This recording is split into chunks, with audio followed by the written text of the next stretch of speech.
staple of what he is trying to build here at OU. You guys, yes, sir. Yes, sir. Special. Give it up for him again. Special. One more time. Oklahoma. We love you, boys. Venables has immediately embraced the alumni of this football program. Let's go. And it has been Let's go all in on three. 1, 2, 3. Before his team even plays a football game. And a tremendous display today. I'm sure we'll see tighter shots of some faces as the afternoon rolls along. It's what it's about, though, Toby. Look at that. It is about these former players. That's J.T. Thatcher, by the way, All-American returner on that national championship team. It's about these players, but it's also about these fans. And I'm sure on the re-air there's going to be plenty of you that come back and watch this. Well done by you.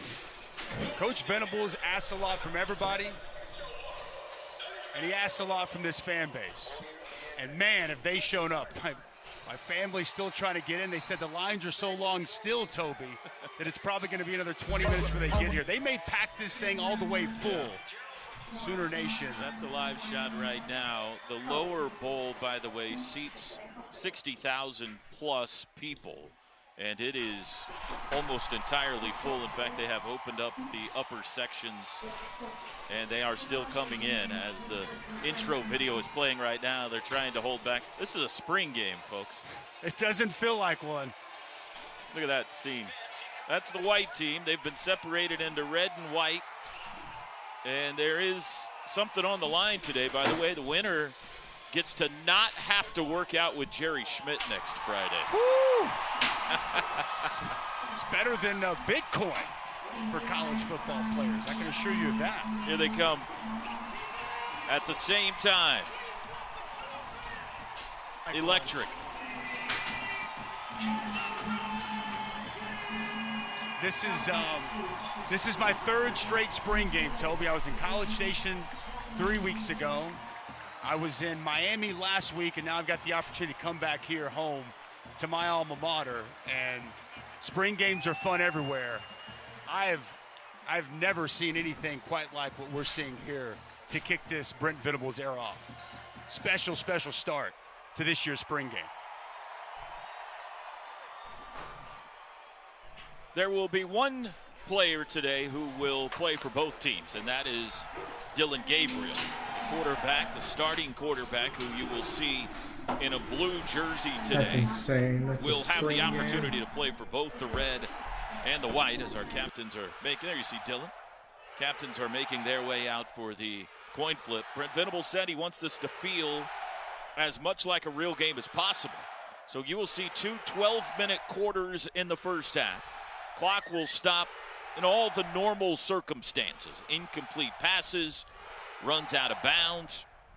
In the second half, after the Baker Mayfield halftime ceremony, they will play, at least according to script, each team will have the ball once under normal circumstances. And then from that point on, a running clock for the rest of the way. So far, Mother Nature is cooperating. That has been a big storyline coming into this week. There are expected to be storms a little bit later on today here in Norman, but, you know, they say there are some significant people upstairs who are Sooner fans, and apparently so far they have kept the rain away.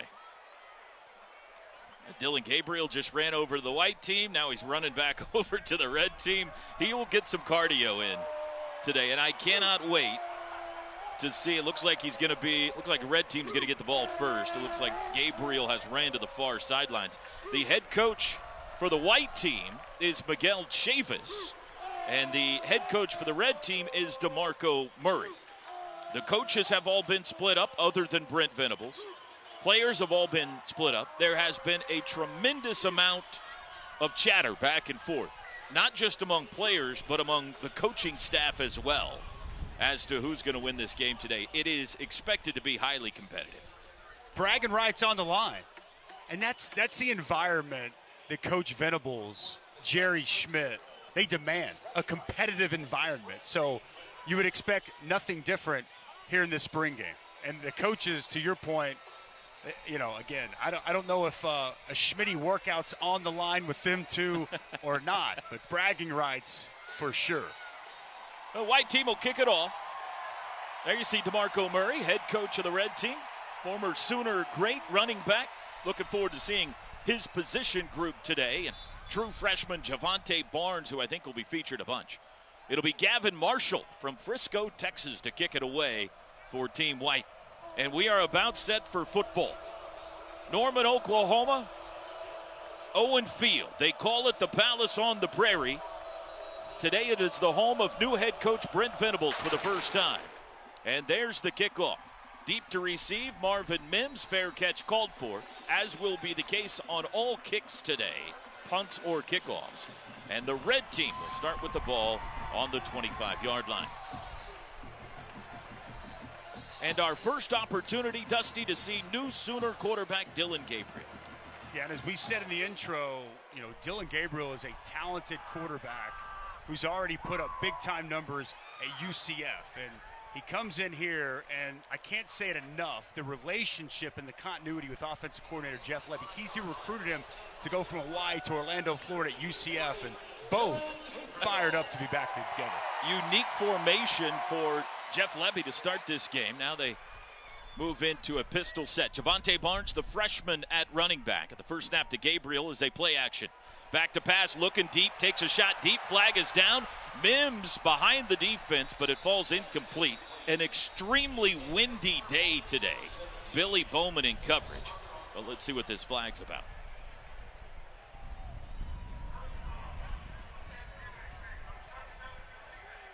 There you see the wind, 30 miles an hour plus out of the south all day, which is swirling in the stadium. If you did not hear, personal foul has been called, hands to the face for defensive lineman Jeffrey Johnson, and an automatic first down out to the 40. Two-lane transfer is going to be a nice rotational piece in there for defensive line coach Todd Bates. Gabriel to throw again, pass is caught. Tight end Daniel Parker out of Missouri, the transfer, for a gain of about 9. You see this offense go extremely fast. It's about tempo and pace. 2nd and 1. First handoff to freshman Javante Barnes. And welcome to college football, young man. Deshaun White, bam. Ooh, young freshman took a shot. Deshaun White. It is a 2-yard gain, though, and a first down. Sooners punch the gas on offense. Gabriel rolling out, throws deep, got a man, caught. It's Weiss to the shadow of the goal line. And the first big play of the day goes to Theo.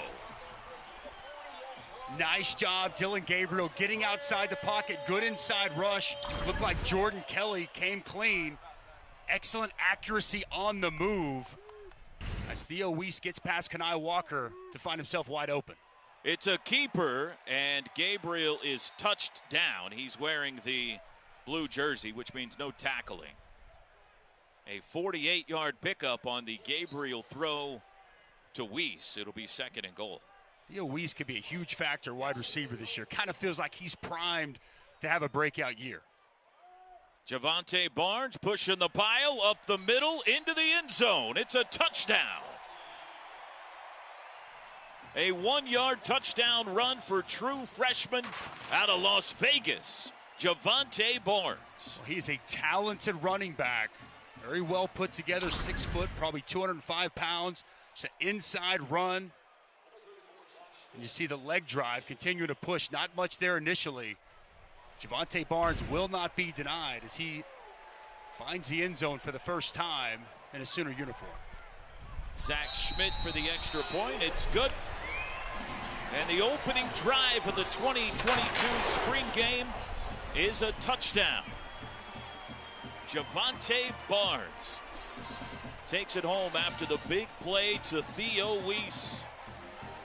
Fireworks right out of the gates today in Norman. This is the 2022 spring game presented by Energy Day on Sooner Sports TV.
Touchdown for the red team is how we start the 2022 Oklahoma spring game. There you see Jaleel Farouk. He is deep to receive for Team White as the kickoff will sail through the end zone. And the white team, now also quarterbacked by Dillon Gabriel, will take over at their own 25. Thoughts on the opening drive, Dustin? You know, the pace, I think, is what's going to jump off the page at people. How fast they get up to the line of scrimmage, snap the football, and again, even though it's a new offensive coordinator, new quarterback, that familiarity that Coach Levy and Dillon Gabriel have allows them to do this. So I think that as much as anything, and obviously the nice throw on the move from Gabriel.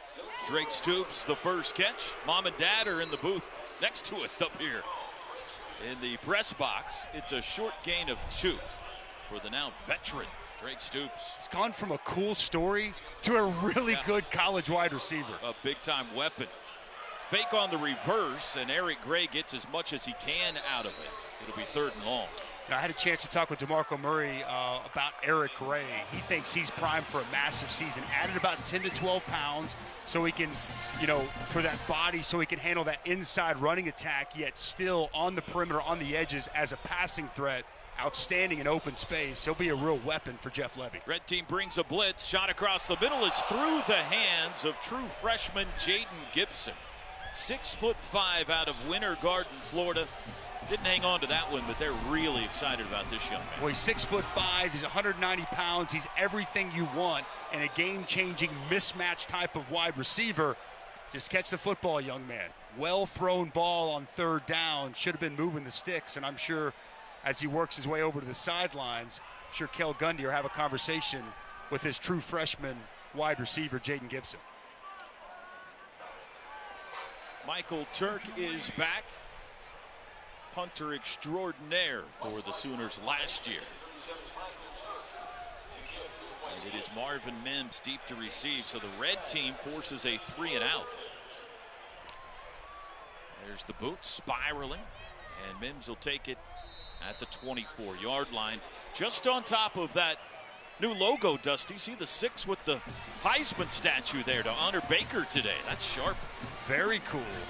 Outstanding. I love the state of Oklahoma logo at midfield. And now you throw a Baker Mayfield Heisman Trophy pose on the 25s. Sleek look here today for the fantastic field crew who put this whole thing together. Look at that. Look at the shading and the painting and everything, the gold. That's some artwork. All right, so red team with the touchdown lead has the ball back. Low snap picked up by Barnes off the turf.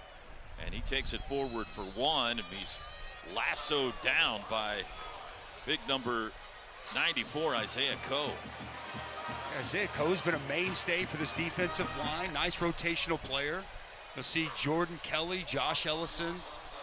We already mentioned earlier with an offside or the hands to the face for Jeffrey Johnson.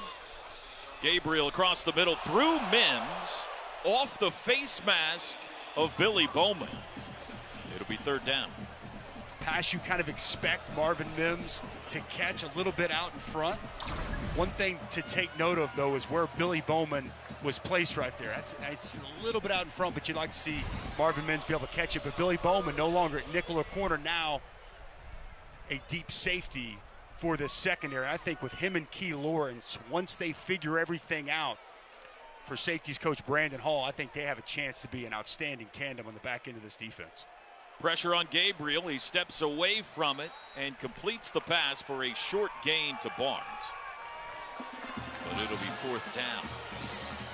Reggie Grimes with a really nice inside rush. It opens up clean, and he's one of the names to keep an eye on. Nice 3-man game in there. Opens up for Reggie Grimes, but Grimes had a great camp. You know, he came in highly touted, and they are going to need him to really take that step up. The defensive line, they lose several key pieces. A lot of productivity off the edge with Isaiah Thomas, Nick Benito. I look for Reggie Grimes, Ethan Downs as 2 names that really have to step up and take that next step as players. That is a world-class mullet for Nate Anderson, by the way, who was having a conversation with Sooner offensive line coach Bill Bedenbaugh. And the red team will punt. Josh Plaster, an Arizona State transfer, boots it. And it rolls sideways to the 32. The white team gets the ball back with just over 8 minutes to go first quarter, down a touchdown.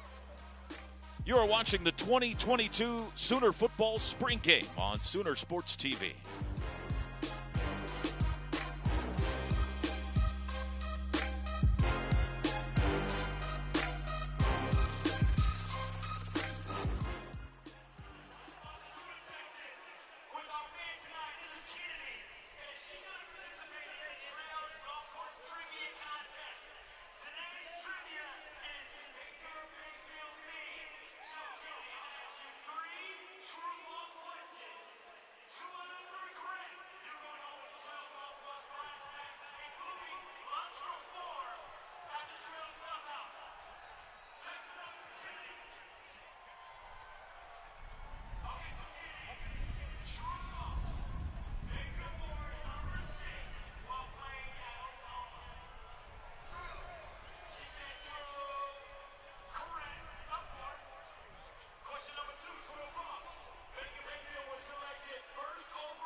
First quarter, Sooner spring game.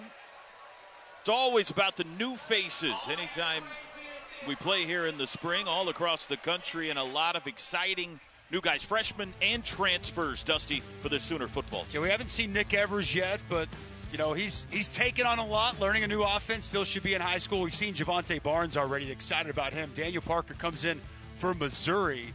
Jaden Gibson, that size, so impressive. Gonna have a chance to be an impact player for this offense very quickly. Eric Gray bounces it outside. Danny Stutzman among those on the tackle for Team Red. It's a gain of 4. 7-0 Red on top. Gabriel to the far sidelines and tight window over there. Here comes a flag as it looked like Jaden Davis had the jersey of Jaleel Farouk.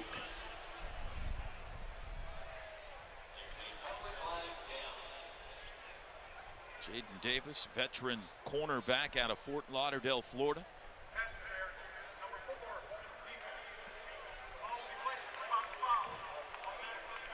And Jaleel Farouk, another guy to make mention of. Jeff Levy, he talked to us yesterday, Toby. He was, very excited about Jalil Farouk. Said he's proud of him, said that he's really taken a big step, and they like what they've seen from him this spring. Ooh, man. Drake Stoops hangs on to the football as Key Lawrence, the other number 12, lays a licking on him. That's good on both sides. Nice job, concentration, holding on to that ball through the contact, and a nice hit by Lawrence. Eric Gray in the open field. Inside the 20, steps out of a tackle, and it'll be 1st and goal. I love the hole off the left side. McCade Matoyer, another new face. Cal transfer at left guard. Watch him open up this hole. Get up to the second level. Get on Danny Stutzman. And you see the vision and burst from Eric Gray. Well done. From the 4, Gray again gets folded up.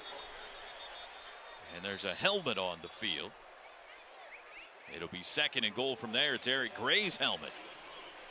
T.D. Roof, the son of defensive coordinator Ted Roof, in on the tackle. It's one thing watching this offense in the spring that jumped out at me. I think this offensive line's in a better place. I think Bill Bedenbaugh is getting more physicality from the guys up front. Anton Harrison's taken a step. We'll see throughout the course of today, Wanye Morris has taken a step. That could be a very much an improved aspect of this offense this season. Justin Harrington looping around to make the big tackle for a loss. Excuse me, that was Stripling, Marcus Stripling, 33, not 37. And it's 3rd and goal. Gabriel to the end zone, knocked down. Intended for Gibson, it was Joshua Eaton that broke him up. One-on-one. Good coverage, undercutting that route by Josh Eaton. Recognition. Read the route, jumped underneath it. Nice play on the football. Force a field goal. Well done by Josh Eaton. He's got that great link to it, 6'2", and those long arms. Good coverage. Gavin Marshall, 23-yard try for the white team. And it is through. And with 6:26 to go in the first quarter, the white team on the board for the first time. It is now 7-3. The big play on that possession from Eric Gray. I love the hole that was opened up off the left side, but you're exactly right. Eric Gray, the vision, the burst, C.D. Lamb. The big pickup. That's his back. C.D. Lamb with his back to us there. Back in the house today among many of the Sooner greats. He's had a nice couple of years there in Dallas. I can tell you I've got a 10-year-old at home who's got himself a 88 C.D. Lamb Cowboys jersey. Oh, yeah. He's a household favorite in the Voracek household. Looks like Perrion Winfrey standing there next to him, too, in that hoodie. Perrion Winfrey ready for next week in the NFL draft. Take a quick break. 7-3, red team on top. We'll be back with more spring game. It's Porter Moser talking to Brian Bosworth here in Norman and Adrian Peterson trying to listen in. What a day.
Toby Rowland and Dusty Dvorak back with you at Owen Field. It is a star-studded day, Dusty.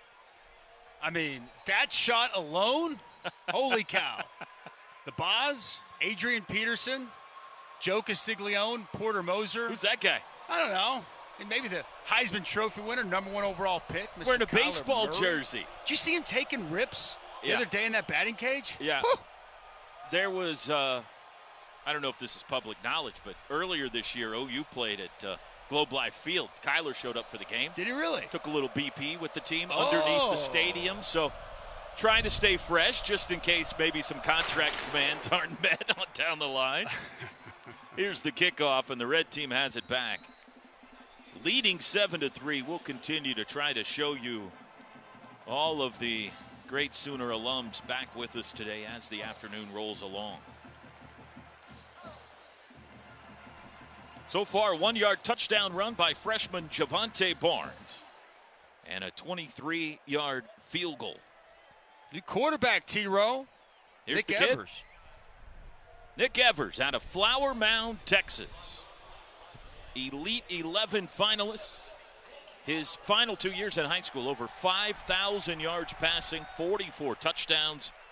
And here's his first snap in a Sooner uniform. It's a throw, and it's caught by Marvin Mims. Flag down, Mims loose down the sidelines.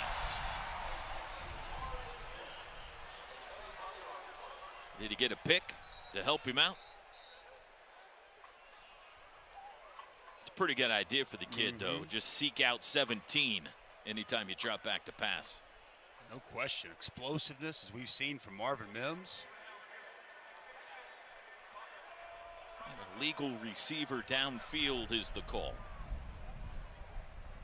Might have gotten Chris Murray too far down the field. Got that 3-yard cushion in college football. What have you heard about Nick Evers? I've heard that he's an extremely athletic young man. You know, he can really throw it. But obviously showing up, taking in this offense, you know, getting to class, all the different things that come with that. He's learning, right? And it's going to be a process, but I know this staff really likes the potential of Nick Evers. But extremely athletic, big arm, throws a good deep ball, and still learning to take a snap. The snap goes through his hands there with Deshaun White breathing down his neck, and that'll be a big loss. 6'3". I mean, he's got the prototypical quarterback body, and when everything slows down for this young man, the future is very bright, although that is not the way he wanted to start his spring game. He's in a second and very long situation now. 2nd and 22.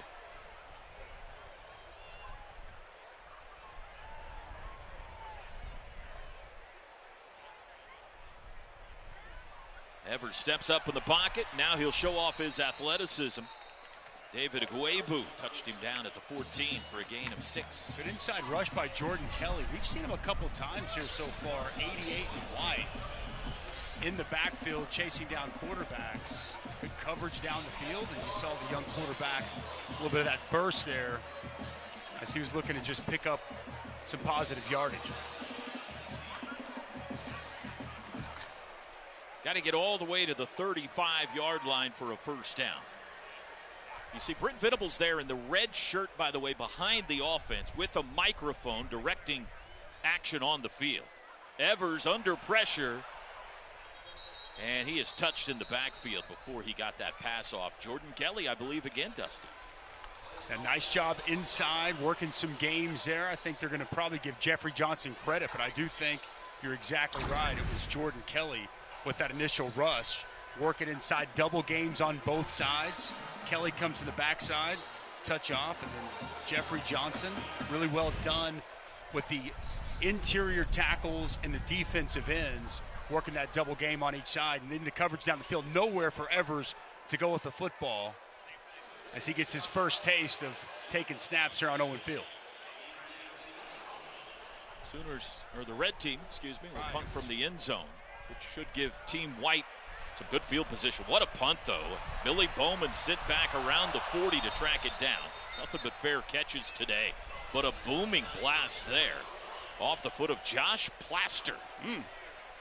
Is it fair to say he plastered that one, Tira? You beat me to it. Nicely done by you. Nicely done by you. So still 7-3. There's a look at Mr. Plaster, one of two former Sun Devils on the kicking units for Oklahoma. And we've got a new quarterback for Team White as Ralph Rucker now on the field. In a diamond formation, Drake Stoops lined up in the backfield. Now they split out to 5 wide.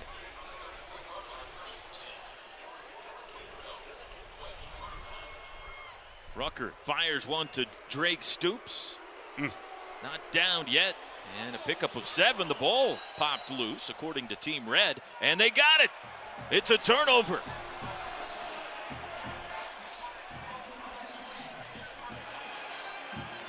That's Kip Lewis, another true freshman. In on the action. Joshua Eaton came out with the football. See how this came out here. Yeah, looked like Ethan Downs coming in, effort to the football. One guy's got the ball carrier. Drake Stoops held up. And then you see Ethan Downs sprinting in, punches that ball loose.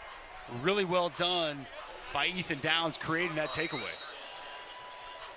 The red team gets the ball right back at the plus 40-yard line, leading 7-3 here. Back into the game at quarterback, Dylan Gabriel. Quick toss to the near sideline, Cody Jackson the catch. One thing you're going to notice, obviously we've all seen the tempo. It's breakneck speed, but a lot of space in this offense it creates. Both of these, the receivers, the outside receivers, outside the numbers, almost to the sidelines.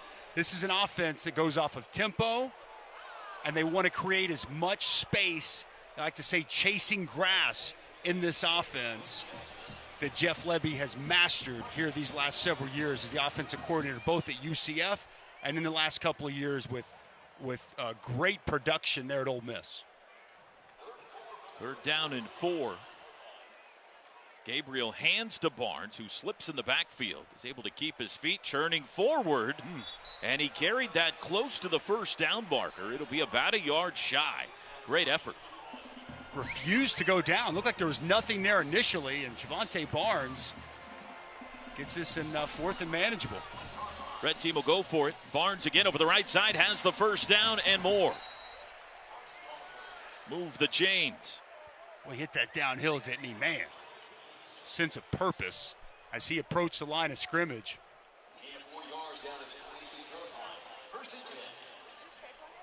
Gabriel to throw. That's Mims across the middle at the 20. Stiff arm. You sit down. And he's carried out of bounds. That was Jordan Mukes that ate the stiff arm from Marvin Mims. Here's what, watch Barnes pick up this blitz, Toby. Love that. Shane Whittier on a blitz. And that's the thing that takes a while for true freshmen, young running backs, the blitz protection. We've seen him run it well. I can promise you DeMarco Murray's going to appreciate that as much as anything he's done so far. Well done by the true freshman. Short gain to Cody Jackson will bring up 3rd and short as we hit the 2-minute mark in the first quarter. 7-3 red team in front.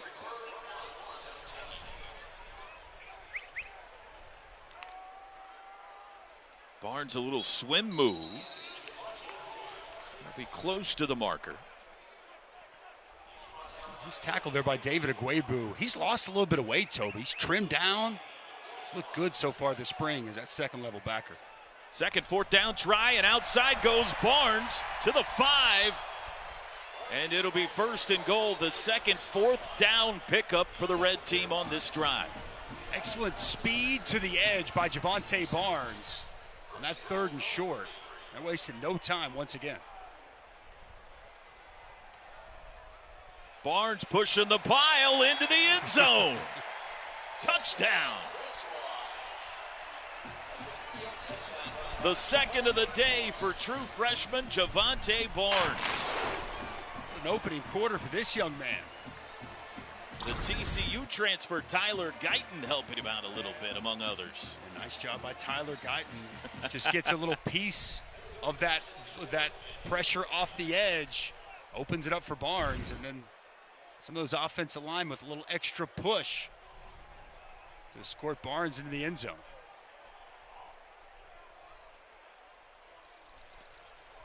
And the extra point is through. And it's a 14-3 lead for Team Red. You can see the difference. It's only been a couple of drives for other guys, Rucker and Evers, but much more efficient when Dylan Gabriel's out there on the field. Well, he gets up to the line of surprising. scrimmage, and he's ready. He's calling a play. He knows exactly what to anticipate and what to do. There's no question. I mean, that's just, again, experience in this system, experience with this offensive coordinator. And I'm going to tell you, as a defender, makes it tough when you're going that fast and you're able to get up and be efficient snapping the football. And the one thing I want to, really, as people watch this offense, they're trying to figure it out. And a lot of people had a kind of a misconception of this offense, I think, years ago, that it's just this isn't air raid. Okay, this is not the air raid offense. And though they're going to take their shots down the field, they want to run the football. I mean, they really want to be a power running team. And we've had a chance to see some of that here today as we get a shot at the man, the myth, the legend, Jerry Schmidt over there on the sidelines. Speaking of power, what's the impact of the return of Jerry Schmidt to this program in your mind? I mean, I think it's everything. I think it's about a mindset. I mean, looking back, having had the chance to play here with him as our strength conditioning coach, I thought he was as important as anybody within the program, and the toughness that he demands, the accountability that he creates. And I just think from a mindset standpoint and there's direct alignment with Coach Schmidt and with Coach Venables about who he wants his team and what he wants this program to be. To me, Toby Rowland, that guy's the secret in the sauce, and I'm beyond fired up to see him back at Norman. And Coach Venables told us he didn't know when he picked up the phone. He was one of his first calls to make, and he didn't know he had a great job there in College Station. And Jerry Schmidt was quick to say, when can I show up? Couldn't wait to get back to Norman. Intercepted. Kendall Dennis for Team Red brings it back inside the 35-yard line. And it's back-to-back turnovers forced by the Red defense. Great play there by Kendall Dennis. See Dylan Gabriel try to target Jalil Farouk. Nice coverage underneath. Excellent play on the football. One Dylan Gabriel, I'm sure, wishes he could have back. Back to your Jerry Schmidt point, Brent Venables told us he sets the thermometer every day for this program. I thought that was a great way of wording exactly what he means. Just ask any former player that was here during the Bob Stoops era. Yeah. What Jerry Schmidt means. You got tired of listening to me and Teddy Lehman talk about it way back in the day when we were all working together. We wouldn't stop talking about Schmidt. It's one of the most fascinating. You listen to any old, no offense, Sooner who lived through the Schmidt era, and that's the right way to phrase it. They will talk. Yeah, they will talk about how hard it was all day, but they love him like crazy. And it's really, Toby, as much as anything, about building that competitive mindset that every day, every rep, every sprint, you're going to compete. You're going to compete with yourself. You're going to compete with your teammates. And it creates an environment that is very conducive to winning football games at this level. Swing pass to Todd Hudson. He's taken to the ground by Clayton Smith. It'll be 3rd down and 5 from the 28. With under 30 seconds to go in the first quarter. And a flag's down. Might have had a little early movement there.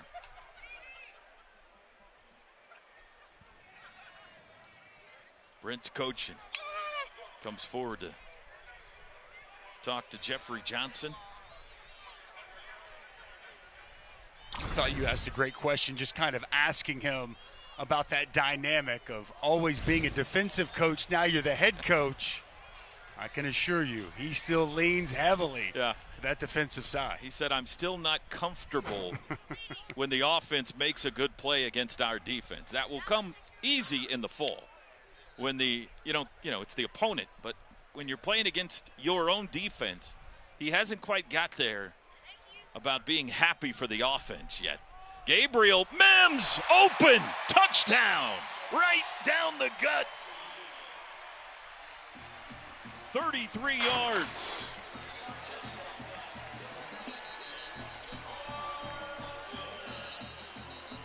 It's a big first quarter lead for the red team. Excellent pass. As we'll see, Whittier come in on the blitz. As Mims gets just behind Jake McCoy, the linebacker, perfectly placed football. No one in the middle of the field deep as Marvin Mims strolls into the end zone, and the red team starting to pull away. Nice, accurate pass there from Dylan Gabriel to Marvin Mims. Isaiah Coe being helped off the field. I hope that he's okay. And the final play of the first quarter. It's been a big one for Team Red. 3 touchdowns, a couple of turnovers. And the extra point is through as we head to quarter 2. The 2022 Oklahoma football spring game. Been all Team Red so far. It's been marvelous. Today's game brought to you by Energy Day on Sooner Sports TV.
Dylan Gabriel touchdown pass to Marvin Mims to end the first quarter. Red team in front 21-3 here at the Oklahoma spring game. What have you seen so far out of Gabriel, Dusty?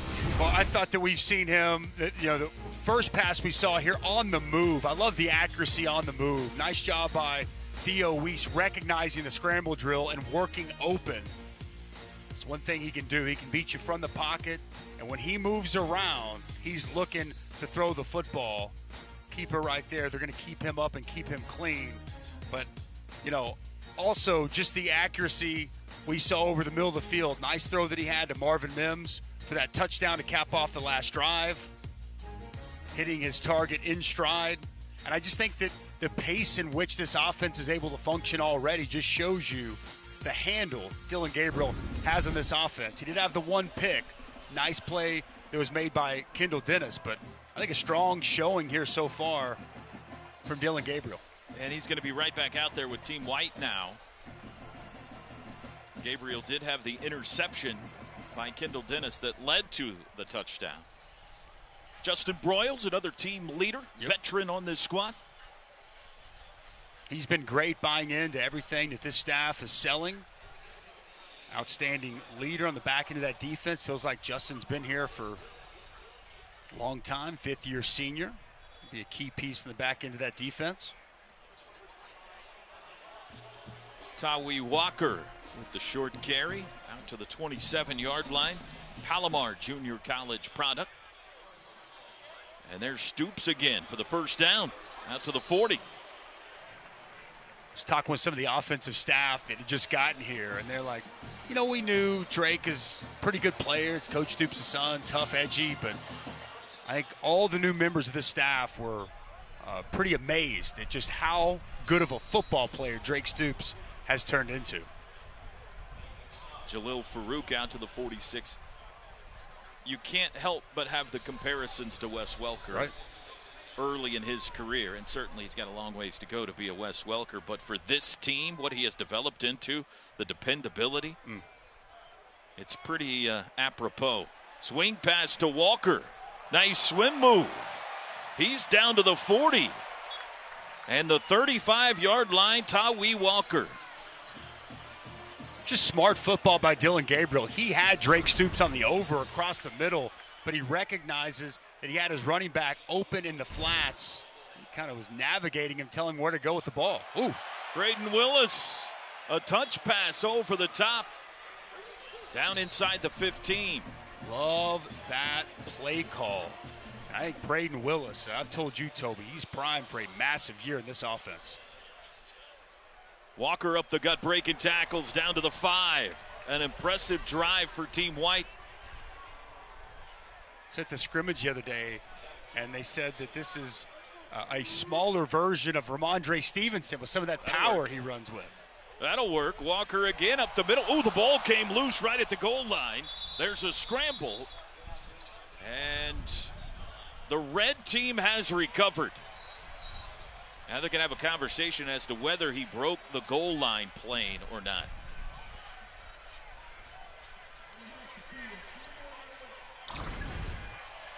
Look here. Justin Harrington, shoulder on the football. Ball clearly out, shy of the goal line. And another big turnover forced by Team Red. This one prevents points.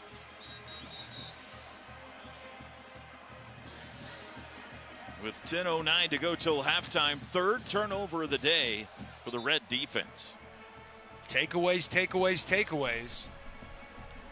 Defensive side, you love that. Offensively, you want to be able to take care of the football, but nice job there by Justin Harrington. Shoulder on the ball, and it pops loose. Great to see Justin Harrington back as well, Toby.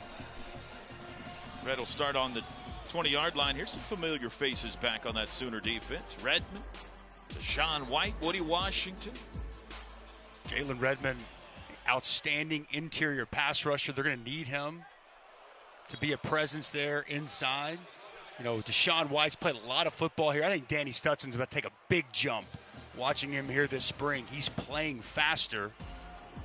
Billy Bowman, as I mentioned, we saw him at nickel and corner last year. He's going to play more as a safety alongside Keyshawn Lawrence. Woody Washington, DJ Graham. I mentioned Kanai Walker earlier. He's going to be in the fold, too, at cornerback. Familiar faces presented by OG&E. DJ Graham not suited up today. He's nursing a little bit of an injury right now, as is running back Marcus Major, who I know, Dusty, you feel and the coaches feel will be a major, no pun intended, part of this Oklahoma offense in the fall. Absolutely. He was only there for the first couple of days of spring camp and then got dinged up, but talking with DeMarco Murray, they love where he's at, and as a compliment to Eric Gray next year, think that Marcus Major has the chance to finally break out. He looks great getting off the bus, doesn't he? He's all uniform team, and we got a glimpse against Oregon in that bowl game to see kind of what he's capable of, and I know there's a lot of expectation that he has a big-time year as a compliment to Eric Gray. Marcus Major had an impressive Cotton Bowl 2 years ago against Florida. Yeah, he did. Then, as you mentioned, an impressive Alamo Bowl last year against Oregon. And might be a featured back this fall. Team Red, 3 and out after the forced fumble. And they will punt it away with under 9 minutes to go till halftime, end over end. Billy Bowman will watch it fly by. And the white team needs some points. They're down 21-3. We'll step aside for a timeout. We are quickly approaching the Baker Mayfield statue unveil at halftime here in Norman.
They call it the Palace here in Norman. What a scene today for the spring game. Dusty, this place is filling in. They're still coming in the gates. Look at the upper deck on the west side is now full. I'm thinking 70,000 or so. You think more than that? Over 70. This is incredible. I've never seen anything like this for a spring game. Never. And we used to have great crowds whenever I played. This is – I don't think there's been a scene quite like this in all of college football this year. Sooner Nation, well done. I can tell you, Coach V, he's going to be very happy about this turnout. Awesome stuff. Tawi Walker on the handoff to start the drive for the white team out to the 16-yard line. And a new quarterback in for Team White, the Penn State transfer, Micah Bowens. As you see T.D. Roof there, the linebacker, in on the tackle.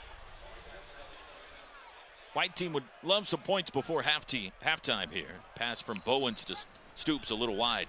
You know, T.D. Roof, by the way, 18, playing linebacker next to Danny Stutzman. I called an App State game last year, called their conference championship game, and T.D. Roof's the guy who jumps off the tape. He's not going to wow you with size, only 5'11", probably 215, but a knack and a nose for the football and a nice added depth here on this defense. Bowens takes a deep shot far sideline and a attempted one-handed grab by Jaden Gibson, but couldn't hang on. It was once again eaten in coverage. And a 3-and-out for the white team. There's a look at TD.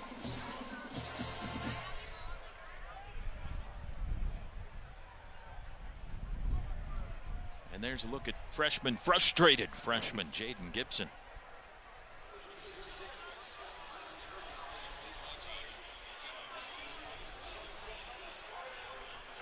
Dusty, you were here with Brent Venables, obviously first time around as defensive coordinator. He spent many years over in Clemson before coming here and doing a great job with that Clemson defense. I want you to talk about, when we come back, the difference in the Brent Venables you played for and the one you think is the head coach now. Take a quick timeout. 21-3, red team on top in Norman.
First snap is through the hands of Dylan Gabriel. He dribbles it, then falls on it. And that'll be a loss for the red team back to the 27-yard line. Toby Rowland, Dusty Dvorak back with you. It's the Oklahoma spring game today under cloudy skies in Norman. You had asked me about Coach Venables before the break. There's so much that's the same, okay? He's still as intense, as passionate as he ever was. And if you know Coach Venables, you understand that intensity and that passion, that demanding for greatness always, that's just who he is and what he believes in, and that's the same. And you can hear, like, now him as a head coach, and I get a chance to hear him address the team. I hear Bob Stoops, and I also hear Dabo Swinney. And I think that him going to Clemson, seeing it done a little bit of a different way, and Dabo's a little bit different, but Dabo is all about family. He's all about bringing everybody together. And I think that is a big aspect that Coach Venables picked up from him. And so a lot of people have asked me, what is he going to be like as a head coach? He's kind of a mix of Bill Snyder a little bit, as he told us he only knows one way to treat every game, every opportunity the same. The accountability aspect and that hard-nosed aspect of Bob Stoops is there. And then you can also see that embracing of team and bringing everybody together from Dabo Swinney. That's a pretty good trio, I would say, to incorporate as your style as a head coach. If you're going to intern, he wasn't just an intern, but if you're going to intern under three coaches before you try it yourself, I mean, Hall of Fame, future Hall of Fame right there. There's no question. He has been well-groomed for this moment, and you could tell when he took over, he had a plan. Yes. He had been thinking about this for years. If he was a head coach, it was going to be the right team in the right situation, and he was going to do it the right way. And I think there were negotiations on the tarmac at airports and stuff to make sure it was done the right way. A big part of that is something he calls soul mission. Yeah. Soul mission, former players. Josh Norman kind of leads it up. You've also got Curtis Lofton, Rufus Alexander, and really it's kind of Caleb Kelly's involved. Caleb Kelly, what a great job he's done, from player to broadcaster to part of the soul mission. And they just want to, and it's also the analysts, the size of the staff, the recruiting staff, and he wants his staff around these players and develop relationships and care, and for it to matter and be there for these players, and that soul mission is a huge aspect to that. I look at it at kind of talking with Josh Norman. It's kind of a big brother program to be there for the good times, for the bad times, football talk, not football talk, and it's a very unique new aspect of this program that I just applaud, and I'm fully on board of this part of Coach Venables' program. Brent Venables says, and I couldn't agree more, it's got to be about more than just winning football games. Mm-hmm. It is certainly about winning football games. But when he goes into a living room and promises a mom or a dad he's going to help raise their son the right way, they have to take care of everything, including education, including everything that goes on from 18 to 22 years old, and that's what Soul Mission is all about. We'll take a time out. We are nearing halftime. Baker Mayfield coming up soon here in Norman.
Number 6 is back.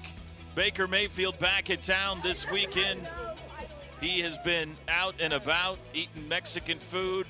He's been out delivering Meals on Wheels in the community. You're here on your day off, she said. That's his wife, Emily, with him there. And the reason he's back in town is for this. This is the statue, which is covered. It was put in the middle of the night last night, 4 o'clock in the morning, I'm told. And at halftime today, we will have the unveiling, and we will hear from the Heisman Trophy winner, Baker Mayfield. You got a little sneak peek last night, right? I did, yeah. MCing an That's unbelievably that's cool a sneak event. peek right there, what you're looking at, the logo on the field. Has there been you've been doing this a long time. You've been Easy. Sooner fan for a long time. Is there a more beloved Sooner football player than Baker Mayfield? I can't think of one. No, and obviously we can't speak to the Leroy Selman era and the great players of, the 50s and 60s. But since I've been around from the 80s and on watching Sooner football, I mean, Brian Bosworth was a very popular guy and remains so to this day. But I'm not sure anybody ranks higher than Baker Mayfield. And I think it's been good for him this weekend, honestly. I mean, there's a lot of talking heads around the country that have filled a lot of airtime talking about Baker Mayfield the last few weeks. But coming back to Norman has been a giant hug for him, and I think he's really enjoyed it. Great point. Very well said. Dillon Gabriel finds Walker. He's got a first down, and he's into the red territory, and he's not down yet. Tawi refuses to go down. I just got to say, though, my man Jalen Redmond, he might have gotten robbed of a sack. Looked like he kind of pulled up and said, I got you, 8. We got a flag down on the far sideline. You're always looking out for those defensive linemen. Hey, man, you work hard to get those sacks. You work hard. Work hard to get that pressure. A nice little loop. Inside game, he gets outside. Yeah, he took some – look, he let up on the gas, didn't he? Come on, White Hat. Yeah, come on. Well, they got a flag out of it. And they'll move the ball back to the 43-yard line. The flag came at the end of the play. So it'll be about a yard shy of the first down. Just over 5 minutes to go till halftime.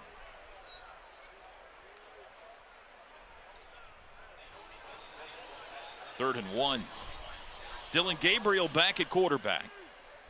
He'll hand it off up the middle, and there's the first down as Walker runs over Kip Lewis. Kip Lewis got to get those pads down. Good push off the right side of that offensive line. They displaced Jalen Redmond out of that gap. Move the chains. Jalil Farouk steps out of bounds as he crosses midfield. Farouk, another guy that had a big Alamo Bowl that kind of went from not much of an impact last season to a guy that there is much anticipation for this year. Gabriel again under pressure, and this time Marcus Stripling got him. Good to see from Marcus Stripling. Nice rush. We also saw him earlier coming off the edge. Miguel Chavis, defensive ends coach, going to be happy to see that. I really like the staff also that Coach Venables has put together. Miguel Chavis at defensive ends. Todd Bates has been great along the defensive line. Brandon Hall was here way back whenever I was here back. Very close with Coach Venables to be a safeties coach. Jay Valai, they get him from Alabama to come over here to be the cornerbacks coach, and Ted Roof, the defensive coordinator. And you could tell talking with Coach Venables, he's got the utmost respect also for the experience of Ted Roof. Yeah, he said, obviously, I'm going to be involved in the defense. I needed someone I could coexist with who has tremendous experience. And Ted Roof has tremendous coaching experience, head coach and as a defensive coordinator. Fourth down, they're going to go for it. The white team down 21-3 here in the second quarter. Gabriel finds Stoops, and they've got that first down. You know, I want to ask you about defensively. Yes. There is a lot of talk about learning a new offensive system in Jeff Levy, but they're also learning a new defensive system How difficult is that? What's the intricacies there? Well, especially with this defense, because this is a much more expanded defense from a menu perspective than whenever I played for Coach Venables. Again, he has added and added and added. I was told every coverage known to man has been thrown in. He's been well known since going to Clemson for all these different exotic blitzes and different looks that he gives. So I do think it's been a learning process, all three levels of this defense to, be able to really take in everything that's a part of this defense. So I think that is still going to be something through the summer into the fall that these defensive players will continue to get more and more comfortable. Went to a scrimmage the second week of camp and then one this past week, and you could tell they're making strides in the right direction, but still a lot of learning because there's just so much that goes in to playing in this defense now for Brent Venables. Completed pass to Jaleel Farouk, but we've got a flag down here. And it is a personal foul, hands to the face on the red team, Marcus Stripling. And so white team looking for their first touchdown of the day has an opportunity here in the red zone. That's going to move the ball all the way down inside the 10-yard line. I like that Dylan Gabriel's still out there trying to orchestrate a scoring drive for this white team. He might have a little guilt. It was his interception that led to the last red team touchdown. So, and remember, White fumbled on the one earlier too. That's right. And he was pretty upset watching him after that fumble. He's a team guy, right? He wants equal distribution on both sides. He's a cool cat. That's what he is. He's from Hawaii. Yeah. He was wearing some pineapple shorts around the office the other day, and he's just as laid back as you'd expect. Cool, calm, collected. They re-spotted that ball back to the 13. Gabriel on the run, directing traffic, being chased. He'll tuck it himself and run, and whistles blow. As he got within striking distance, I guess, of the defender at the 11. Now that time, I'm actually going to say, I don't love the whistle.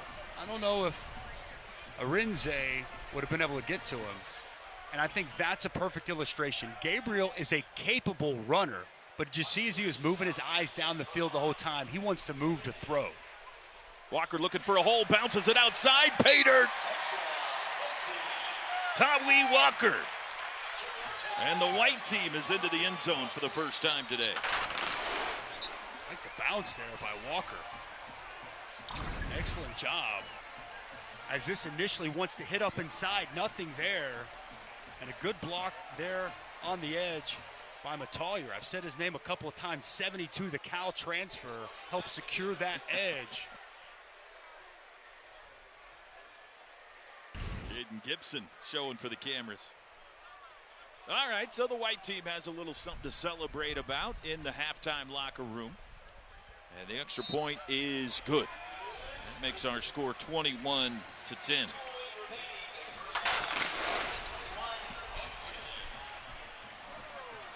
With 2:08 left, this is a perfect opportunity to get some 2-minute work in, right, T-Row? Always looking for situational football that you can enhance and work on. There's some familiar faces back this year on the offense, brought to you by the Trails Golf Club. We saw Eric Gray a little bit early. Of course, Marvin Mims. Theo Weiss is a guy for me who we didn't see at all last year. We forget the 5-star, what a big impact he was a couple of years ago. He's a grown man now and has a chance, I think, to have a big-time year. I'm with you. Eric Gray, I think he's going to be fantastic, and I look for Jeff Levy to really get creative getting him the football. We know about the explosiveness of Marvin Mims. Braden Willis would be my guy. Maybe the guy that didn't wow you with numbers a season ago. I think he's going to be integral in what they want to do. Anton Harrison, he's just continuing to get better and better. And Chris Murray, not going to wow you with size, but toughness, technique. He's got it to solidify the interior of that offensive line. All right, as you mentioned, 2-minute drill time here for Team Red.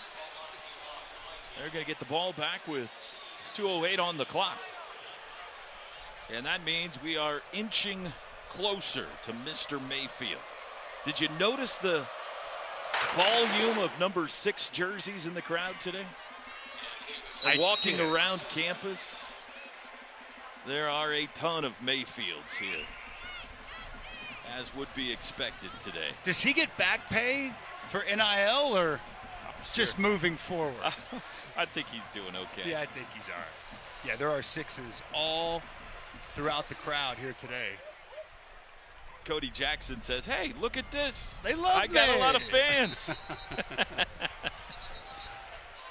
25-yard line is where the red team will start. Under the guidance of Dylan Gabriel, he'll have Javante Barnes at running back and 4 wide receivers. I'm honestly a little surprised how fast Jeff Lebby's offense has gone today. I figured in the fall this is what we'd see. I didn't know if they'd be there yet. But, man, this has been pretty impressive. I knew that they were there. I had just been kind of told that maybe they'd dial it back for the scrimmage. And I guess, as I mentioned, the competitive juices kick in. And Coach Lebby says, let's go. 5-yard completed pass to Daniel Parker. And a run up the middle nets one more. It'll be 3rd down.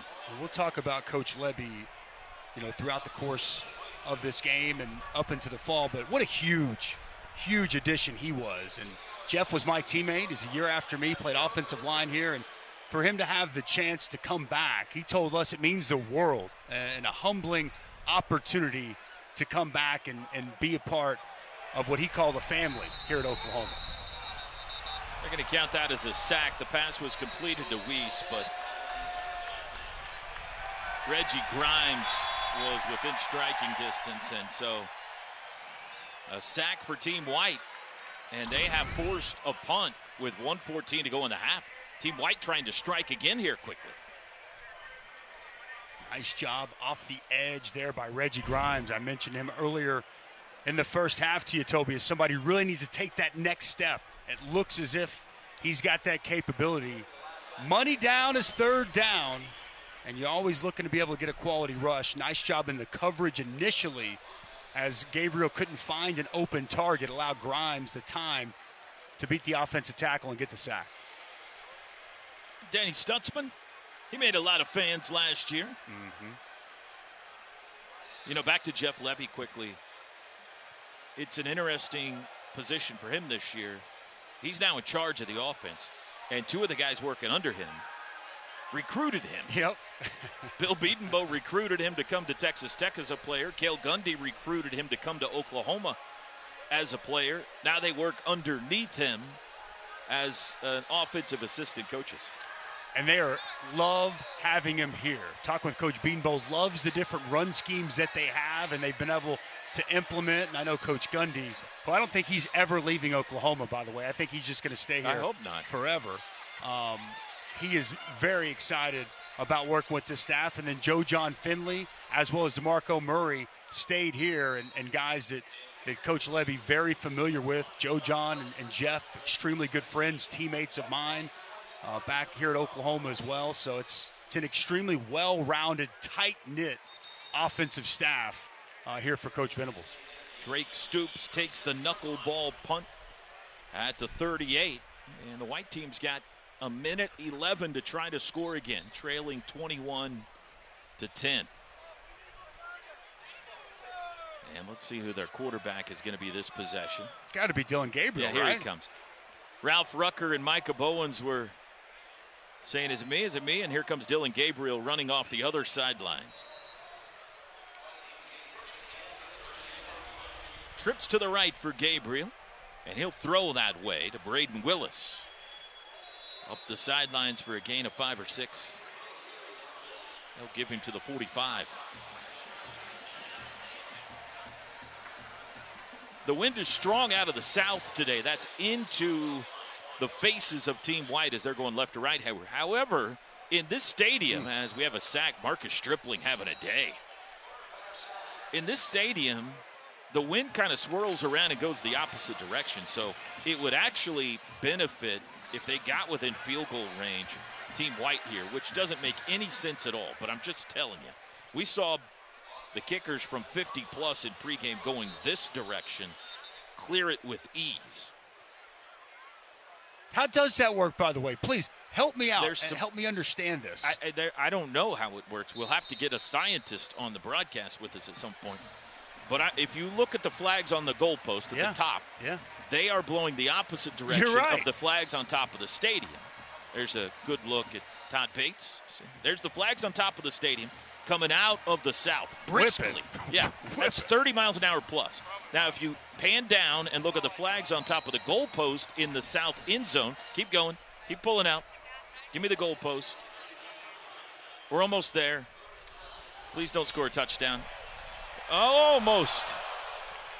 An incomplete pass to Jalil Farouk. Now we'll get back to that flag on top of the there they are. They go the other direction. They're blowing out of the north. I don't know. Why is it that I haven't known this? It's a swirling. Because you hang out with the TV guys. If you would hang out with the radio crew, we would have taught you things a long time ago. Knowledge on me. By the way, I am a radio guy still. That's true. And at heart. That is true. You still do a ton of radio, and you do it fantastically, my friend. I'm very proud of you. Line drive, booming punt. How about this? Out of bounds, inside the 5 at the 1-yard line, Michael Turk. Hard for a punter to bring a stadium to its feet. He just did it. Is he any good? That guy is something special. I mean, you can't do it better than that. No. He's trying to find the camera. Joe John Finley, I'm sure, who's got a big piece of the special teams. He'd love to tell you that's coaching. I think that might be inherited, maybe from his uncle, one of the greats back in the day, Matt Turk. 46 seconds here as Ben Harris, 60-yard punt.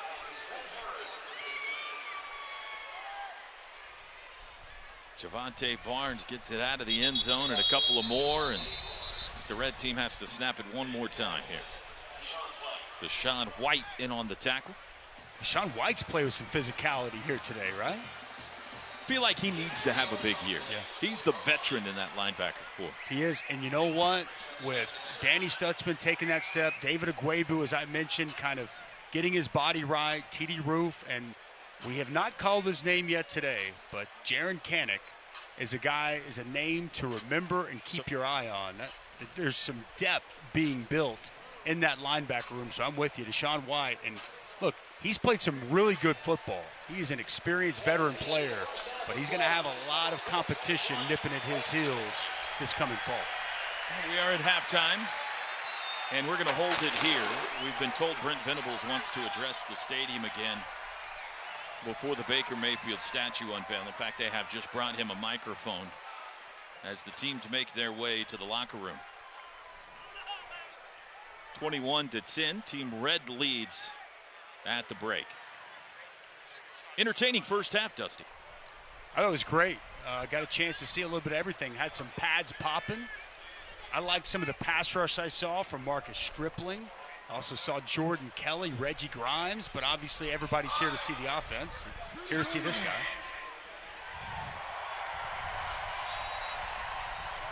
How was that first half?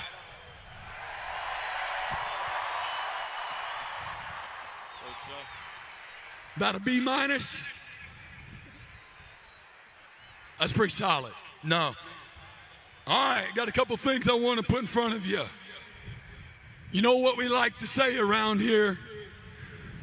There's only one Oklahoma.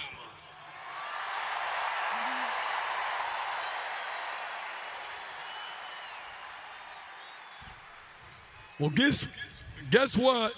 Which OU teams are ranked number 1 in the nation right now? All right.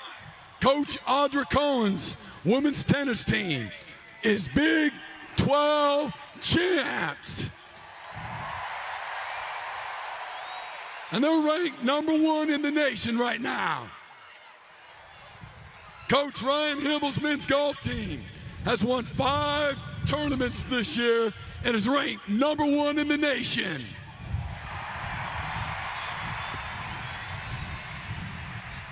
Coach Patty Gasso's softball squad.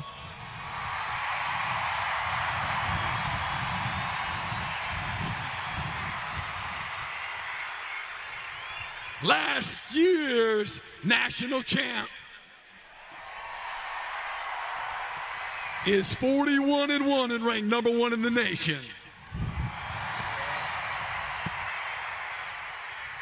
All right. Last weekend, KJ Kindler's women's gymnastics team won the national championship. Incredible fashion, number 1 in the nation. And let's not forget our men's gymnastics team, what just had an electric performance at the NCAA's last weekend and finished national runner-up.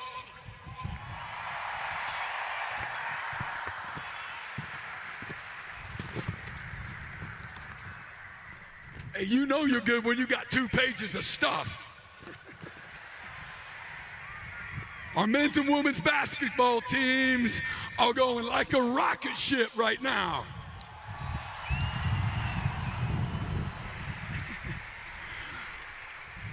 Track and field has 3 event groups that are number 1 in the nation right now. And the baseball team under Skip Johnson is on a roll right now, scoring lots of runs and stealing lots of bases. Y'all are absolutely amazing. 75,360 attendance.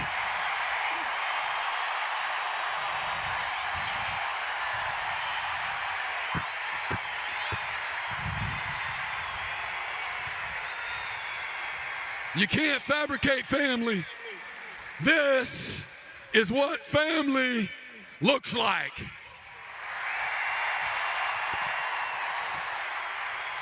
And let me tell you this. This is how we go from good to great.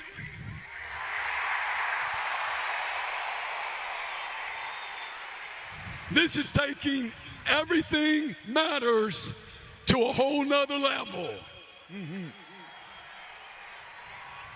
To be elite, every little inch takes excellence. Yes. This is what it's supposed to look like in the palace. So for me, today, as we come out here together, we're celebrating team number 128 in Oklahoma history. That team you just watched that competed in the first half is the 128th team in Oklahoma history.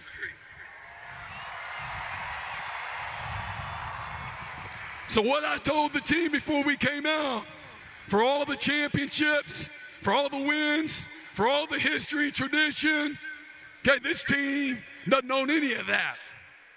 This team right here, we're going to get exactly what we earn. So for me, it's about reestablishing, resetting, and raising the standards. It's about representing this incredible, fine university.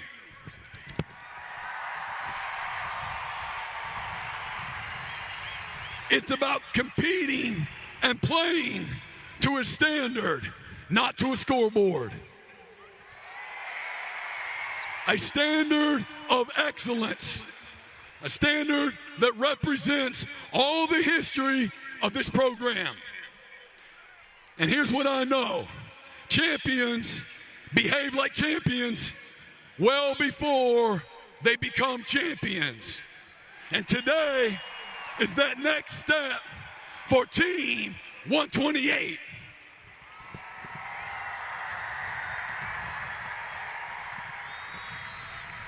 All right, now hear me on this. Put your antennas up. We only get 6 opportunities in the palace a year. We need, We need to make the Palace an absolute nightmare for opponents.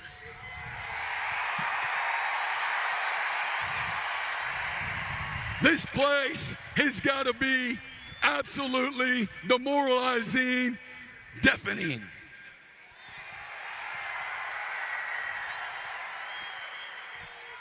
On behalf of Team 128, okay, I want to thank each and every one of you. This is what commitment looks like. Okay, our goal today was to make an amazing atmosphere, to send a message to college football, okay, that there's only one Oklahoma.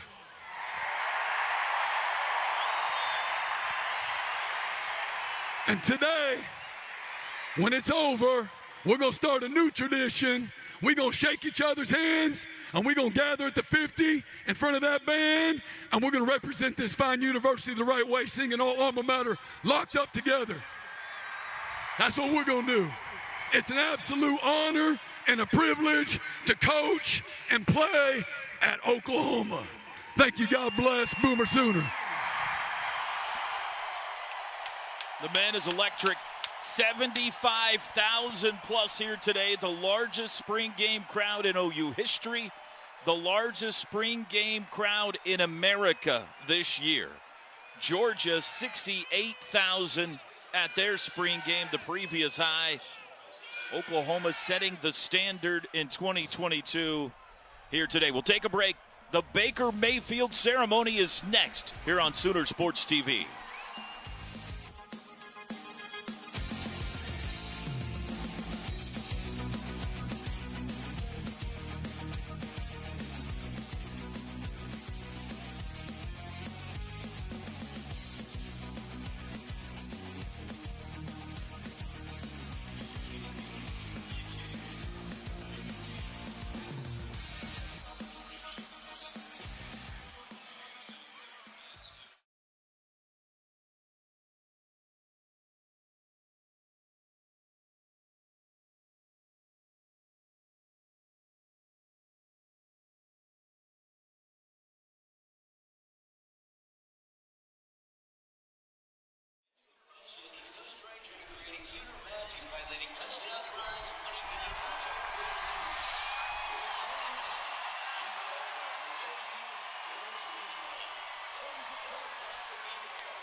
To be a part of this program.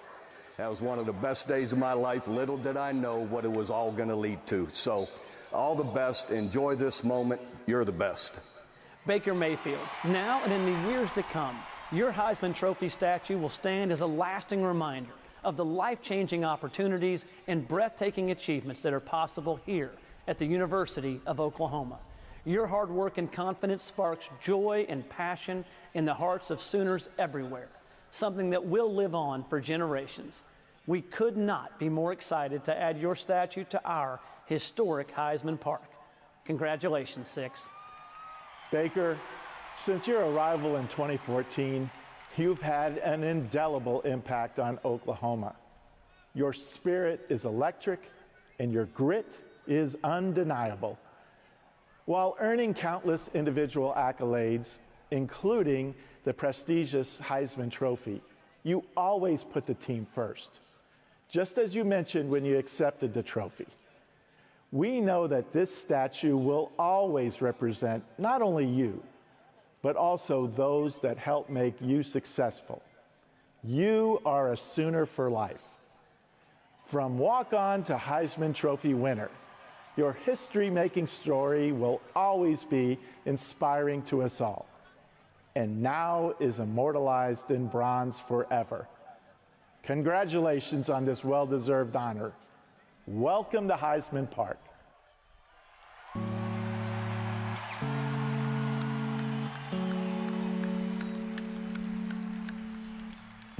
God has put me in a position to, I've been so blessed, and a lot of the time I wonder why, but it's such an honor. Here's Mayfield, Heisman hopeful, wide open, incomplete, Baker Mayfield does it! To my big boys up front that protect me, you got Zeus, Cody Ford, Ben Powers, Eric Wren, Drew Samia, and Bobby Evans. Boys back home, wouldn't happen without you. You give it everything you got for the brother next to you. You got me? And then to my receivers and running backs, make my job easy. Got playmakers. Wouldn't trade you guys for anybody. Love you guys. You kidding me with Baker Mayfield? Are you kidding me? It's been a tough journey. They showed the videos. Walked on twice.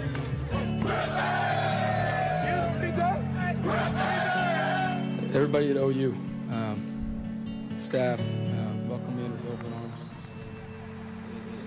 It's happened to me. To my family, love you guys.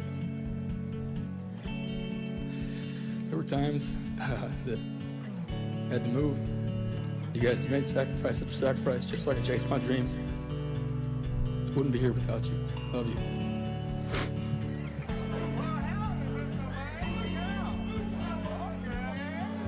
Although I grew up in Austin, Texas, I was always Sooner born and Sooner bred. And, you know, they say when I die, I'll be Sooner dead, and I truly mean that. Mayfield waiting on the snap. Keeps it himself. He's in. Touchdown. What a gutsy quarterback he's been in the fourth quarter and overtime.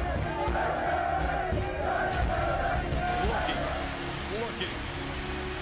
Scrambling. Retreating. Fires to the end zone for a touchdown to Flowers. Make it to Anderson. A dart across the middle. Touchdown. What a drive for Mayfield. No break. This kid's got some brass. Yeah, he does. Who would you rather have? Who was built for those moments? Number 6. Brought down 35. Gets the block for Mayfield. He's in the clear. Fires the deep ball for Westbrook.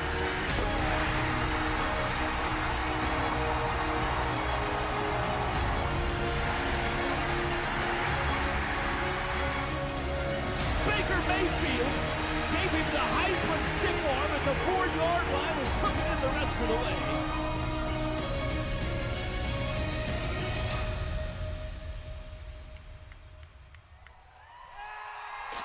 Here's Mayfield. He's been hopeful. To the end zone for a touchdown to Flowers. Keeps it himself. He's in. Touchdown. 1.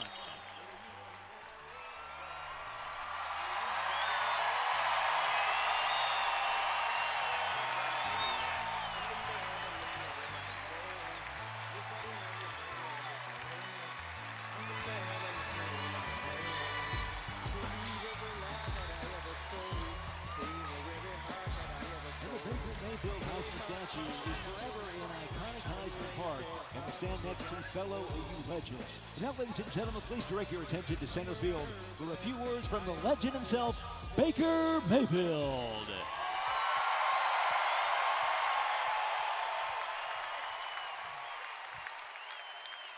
Thank you. This is home. It'll always be home. I mean that. I dreamt of having a statue right there, and now I do. It blows my mind. This is unreal, so surreal. I have a ton of former teammates, obviously my family here, so many people that allowed me to chase my dreams and left a footprint on my life so that I could live out those dreams for real. Josie, Bob allowed me to come here and be the best version of myself. But before that, I had my family supporting me every step of the way. And we talked about that, and it was pretty crazy that it happened. We were a part of Sooner Nation because of how you guys welcomed us in. And we're very appreciative of that.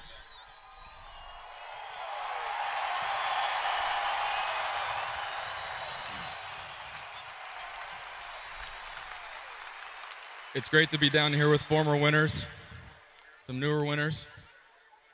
The first ever autographed item I got from a former Oklahoma player. I got it in the mail from Tinker Owens. He sent his autograph and also Steve Owens' autograph. So sitting down here with you is pretty special. That's full circle. Watched Jason White growing up. I mean, I thought I was going to be a running back, but I was wrong. So it's just this legacy that I was able to live out here and create. I'm so thankful for my guys, the people that impacted me, know how I feel about them. I love everybody that helped me out so much. I take a bullet for them, and I mean that. Love you guys, too.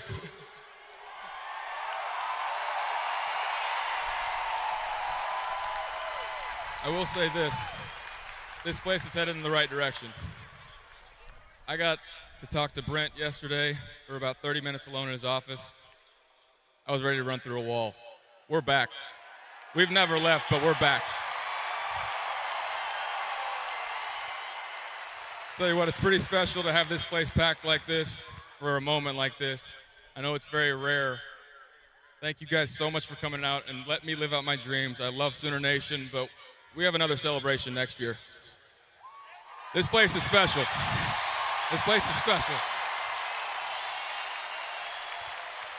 Thank you guys. Love all of you guys up here. Thank you. Boomer. Ladies and gentlemen, let's hear it for your 2017 Heisman Trophy winner, Baker Mayfield.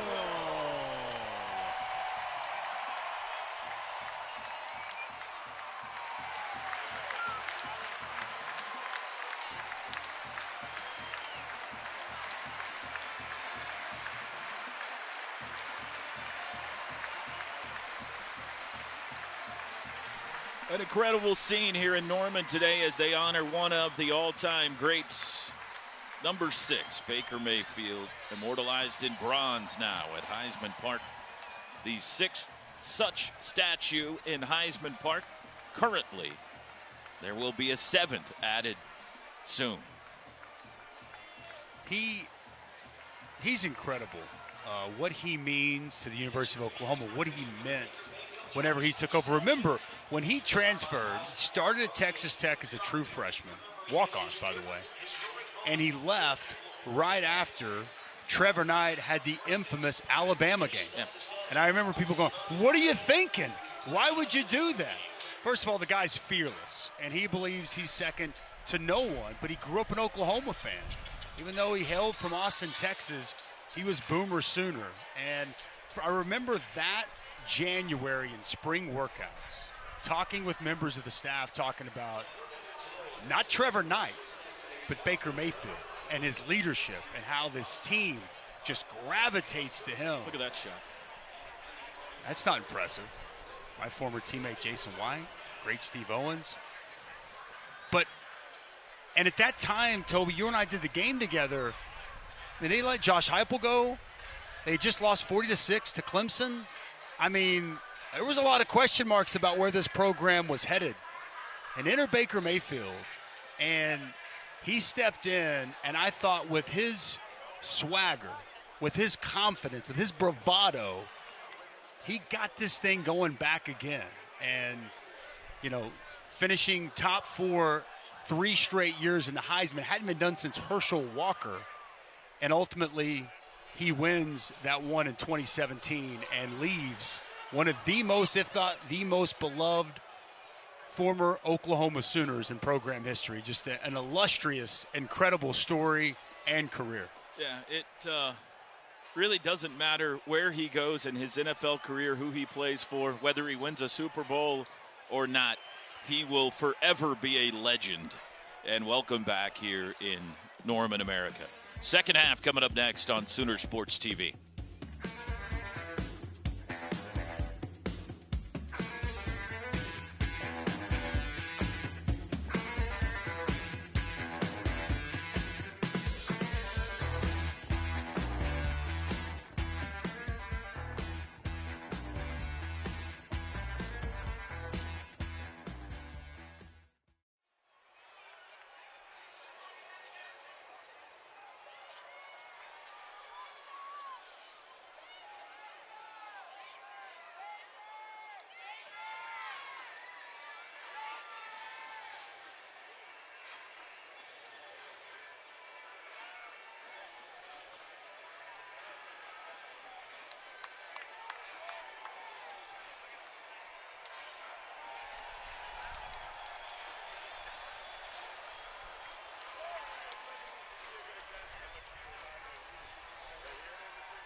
Sooner Sports TV is brought to you by... At the Trails Golf Club in Norman, you'll experience everything you love about golf and more. Learn about spring membership specials and the advantages of belonging to a private club by scheduling a private tour today. Visit trailsgolf.com. Log on to Soonersports.com/kids for information about joining the Sooner Junior Kids Club presented by OG&E. Brought to you in part by Orthodontics Exclusively and the Oklahoma Healthcare Authority. The best place to gear up for game day is shop.Soonersports.com.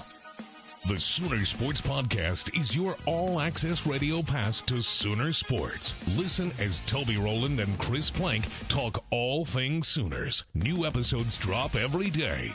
Log on to Soonersports.com/podcast or search Sooners Sports Podcast in your favorite podcast provider. The Sooners Sports Podcast is presented by Allstate and Riverwind Casino. Sooners Sports TV personalities wardrobe is provided by Mizzen & Main and Class & Curve. Hair and makeup provided by Clementine Hair and Lounge.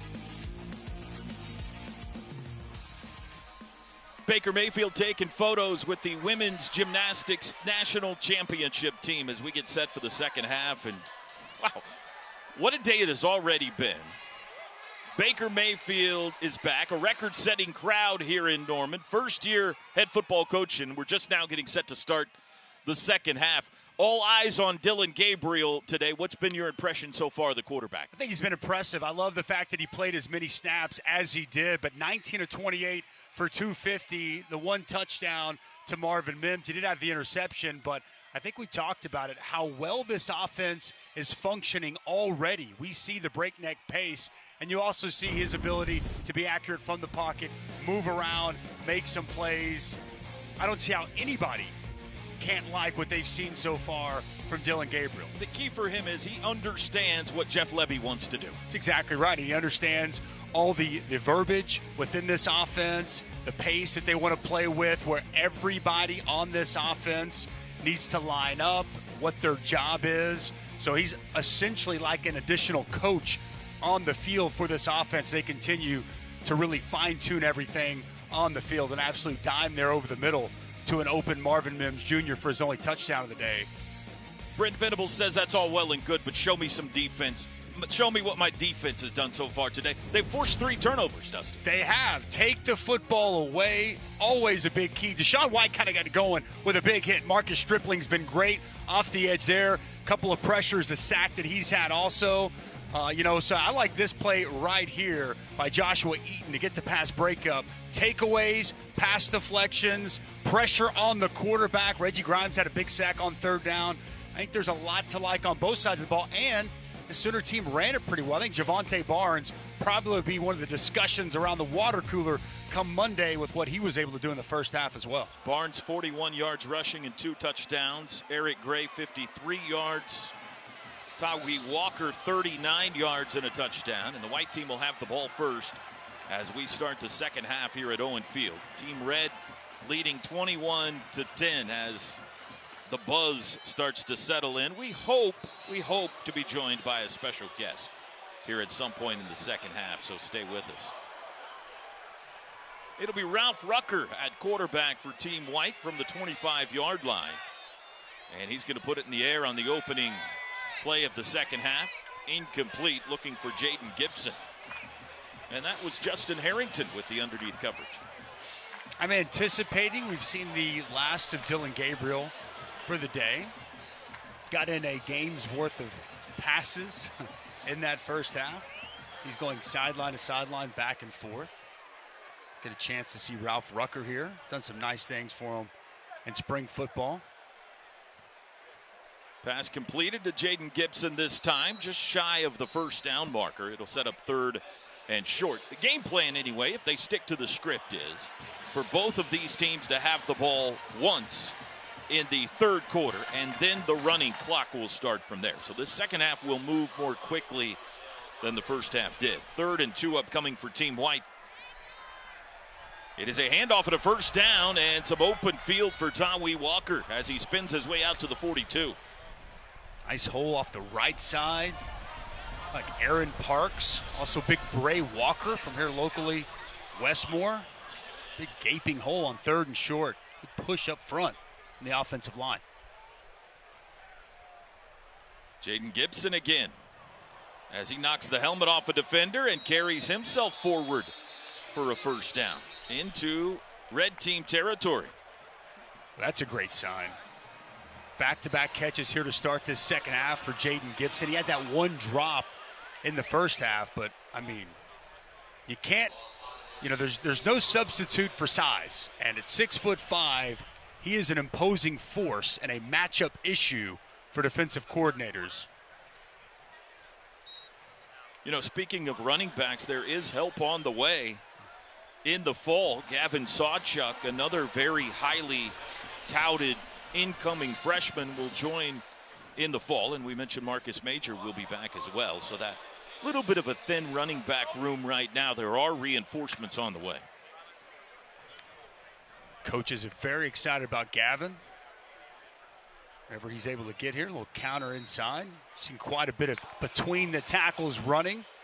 It's part of this Jeff Lebby offense. 3rd down and 8 upcoming from the 47. Some more defensive back depth coming too in the fall. Yes. Gentry Williams and Jaden Rowe, a couple of 918 area talents. Booker T. Washington for Williams and Union High School for Rowe up there in Tulsa. Ralph Rucker. Rowe's the big 6'2" sprinter, I believe. Well, they're very excited about him, just his overall size. 100-meter guy.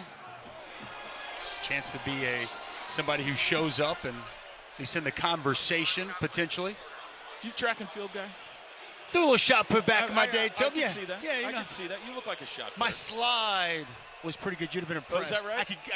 I could move across the ring very quickly. Now, you are legendary for your first step. I had no means am that quick, but threw a little shot put back in the day. I actually threw back whenever it was in like USA track. I went to a nationals meet one time in Joplin, Missouri. And I thought I was big stuff out of Lake Dallas, Texas. And I ran into a guy named Kevin Bookout. Oh. And how'd you do against Kevin Bookout? He laid the smackdown on me, to say the least. I think he won the shot and the discus.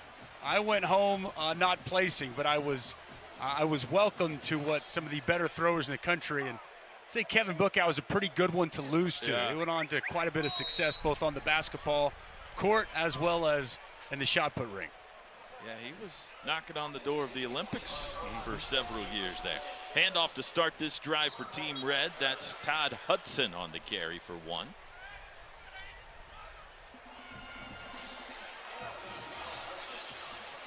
All the starters on defense still out there and offense.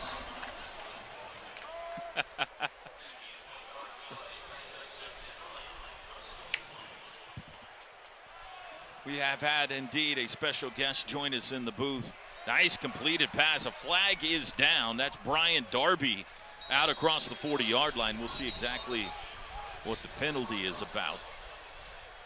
As we are joined live in the booth now by the man himself, Baker Mayfield, who was honored moments ago on the field. The official statue unveiling. What'd you think, Ben? Oh, still trying to wrap my mind around it, to be honest with you. No, it was awesome. You know, the video, the tribute, everything's been so special this weekend. And first class is always here at Oklahoma. So it's just been so much fun to be able to enjoy this with former teammates, family, and people that, you know, obviously helped make that happen. So I've enjoyed this. It's been awesome to see, man. It looked like last night was a lot of fun. It was. You guys had quite the event. How about this turnout? 75,000. Obviously, Coach Venables, but a big reason is for you, just Sooner Nation. I mean, just how impressive and awesome is this fan base? Oh, they're unbelievable. I mean, I've been so excited to get back here and get a chance to be around the new coaching staff and see Schmitty again. And everybody, just the energy's picked up again. And just they've done such a good job at opening the doors up to former players and making it feel like home and family again. And, it was a great turnout. It's been a great day. But, yeah, last night's event was pretty special. It's been a whirlwind of a couple of days here for you. I think we talked yesterday. It's got to be nice to kind of get the hug from Sooner Nation being back home this weekend. It is. You know what? It's when you stray away from home for a little bit, it's always good to come back and get that same feeling of family. And it's never changed and it never will. So this has been obviously, I got a lot of little chaos going on right now. Don't know where the next spot is, next destination. So coming back where it all started it's been a great thing for me. No question.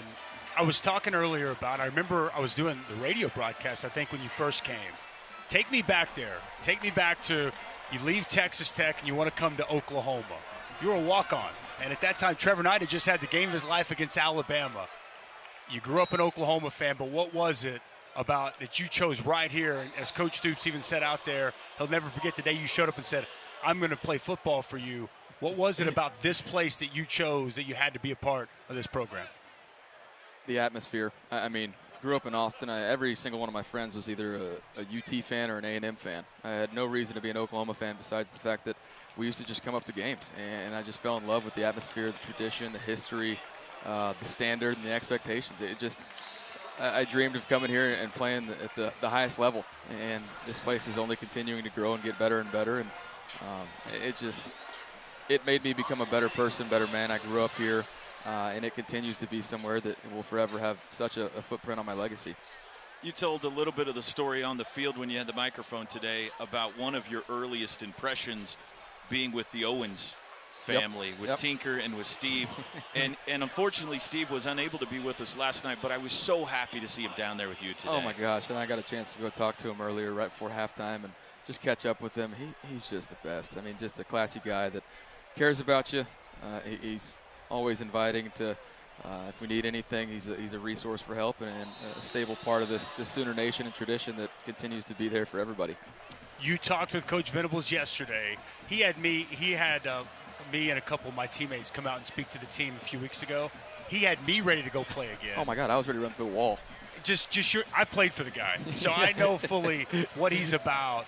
Having been around him yesterday, just what was the biggest takeaway you had about the type of head coach he's going to be for this program? He's a leader of men.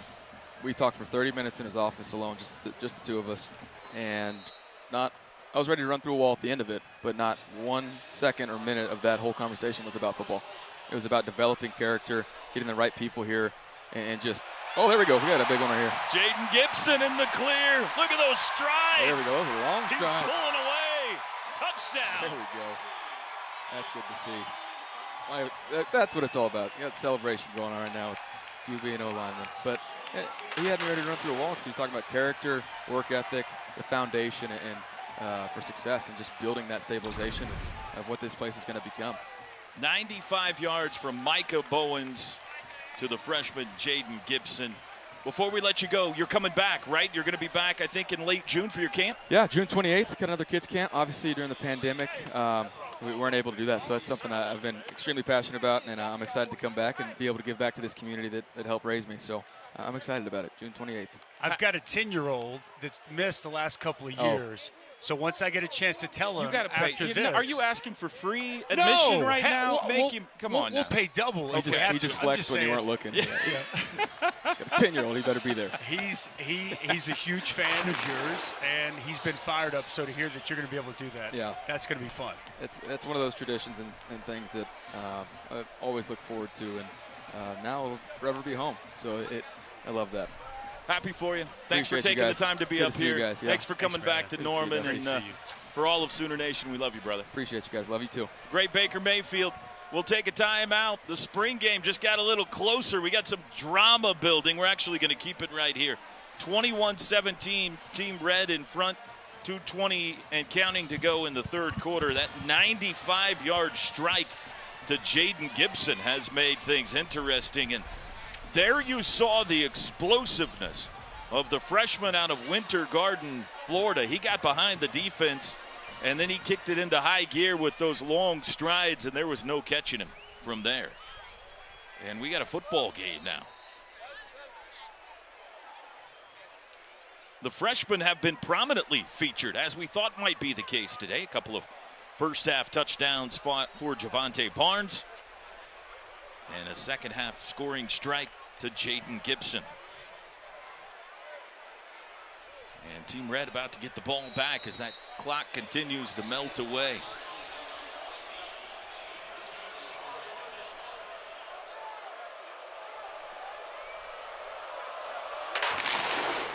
There's the boot. Marvin Mims will let it sail over his head. That splits the uprights. Told you the wind was blowing that way. And Team Red will start on the 25.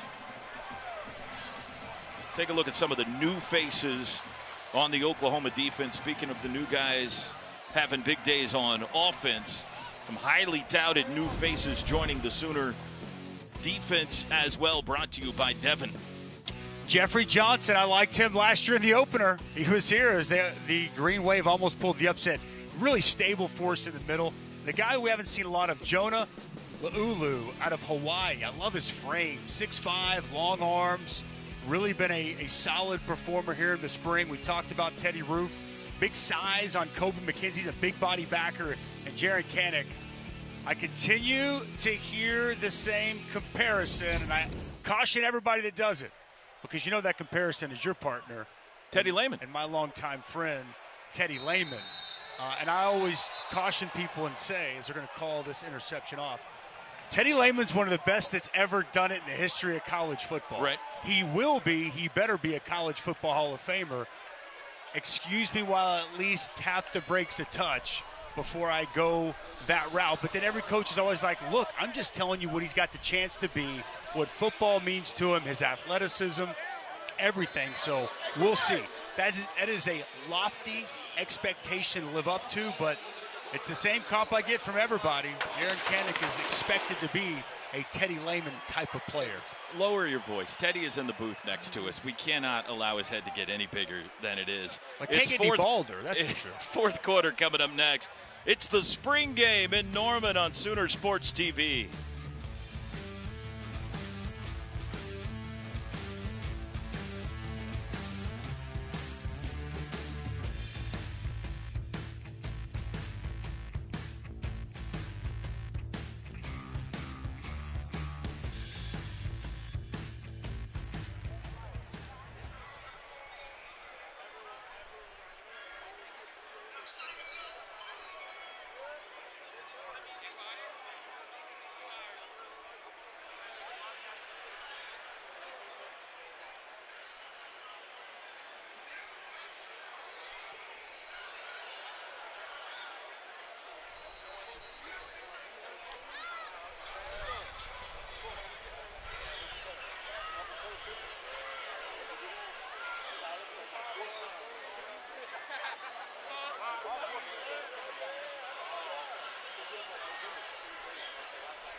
Beginning fourth quarter of play.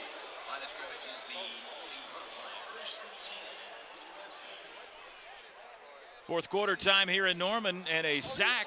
And there's that guy you were talking about right there, big number 8, Jonah Laulu out of Hawaii, who was in on that tandem sack. We're going to take a look here at the upcoming football schedule brought to you by Kincaid Coach. Week 3 is going to be special, Dusty. The trip back to Lincoln, Nebraska. Do we know who has that game yet? Is it a Fox? You mean what network? Yeah. I do not know the answer. I may try to, you never know, I may try to pull. You want to be on that game? Yeah. It'd be okay with me to be in Lincoln, Nebraska. But that will be a special game. They're going to have a good team this year. And it might be a familiar face at quarterback for Casey Thompson transferring up to Lincoln, Nebraska. 21-17, we got a pretty good one going here. Handoff Javante Barnes, left side, breaks through the hole. Look at that burst. And he's out of bounds across the 20. It'll set up third down and long. Actually, fourth down upcoming. But here's another look at the run by Barnes. Block that left tackle. I know it didn't go far, but 60 Tyler Guyton, nice block there. I know that Bill Bedenbaugh has been extremely impressed with him. The TCU transfer got great length and athleticism. I really feel like they've got 7-8 guys along that offensive line that they can rely upon. Who do you think they are? Talk to me about who's in the mix there. So, I mean, I think that Andrew Rain, whenever he's back, he's going to be in the mix at center. Chris Murray at one of the guards. I think McCade Matayer is going to be one of the other starting guards. You know, left tackle is going to be Anton Harrison. Right tackle, I think that there's a decent chance Wanye Morris has won that job this spring. Tyler Guyton's going to be in the mix. Robert Congel's been outstanding filling in at center, and he can also play interior offensive line. And then I'd probably say Savion Byrd, who another guy highly touted coming out of high school, and he's really starting to come into his own. So I think there's 8 names there that Coach Bedenbaugh feels really good about that core group along the offensive line. 27-yard line. White team has the ball back. Running clock now. Down 4. They trailed this game 21-3 at one point. It is Micah Bowens at quarterback. He lets it fly across the middle, and it's Jaleel Farouk bringing it in. There is a flag down.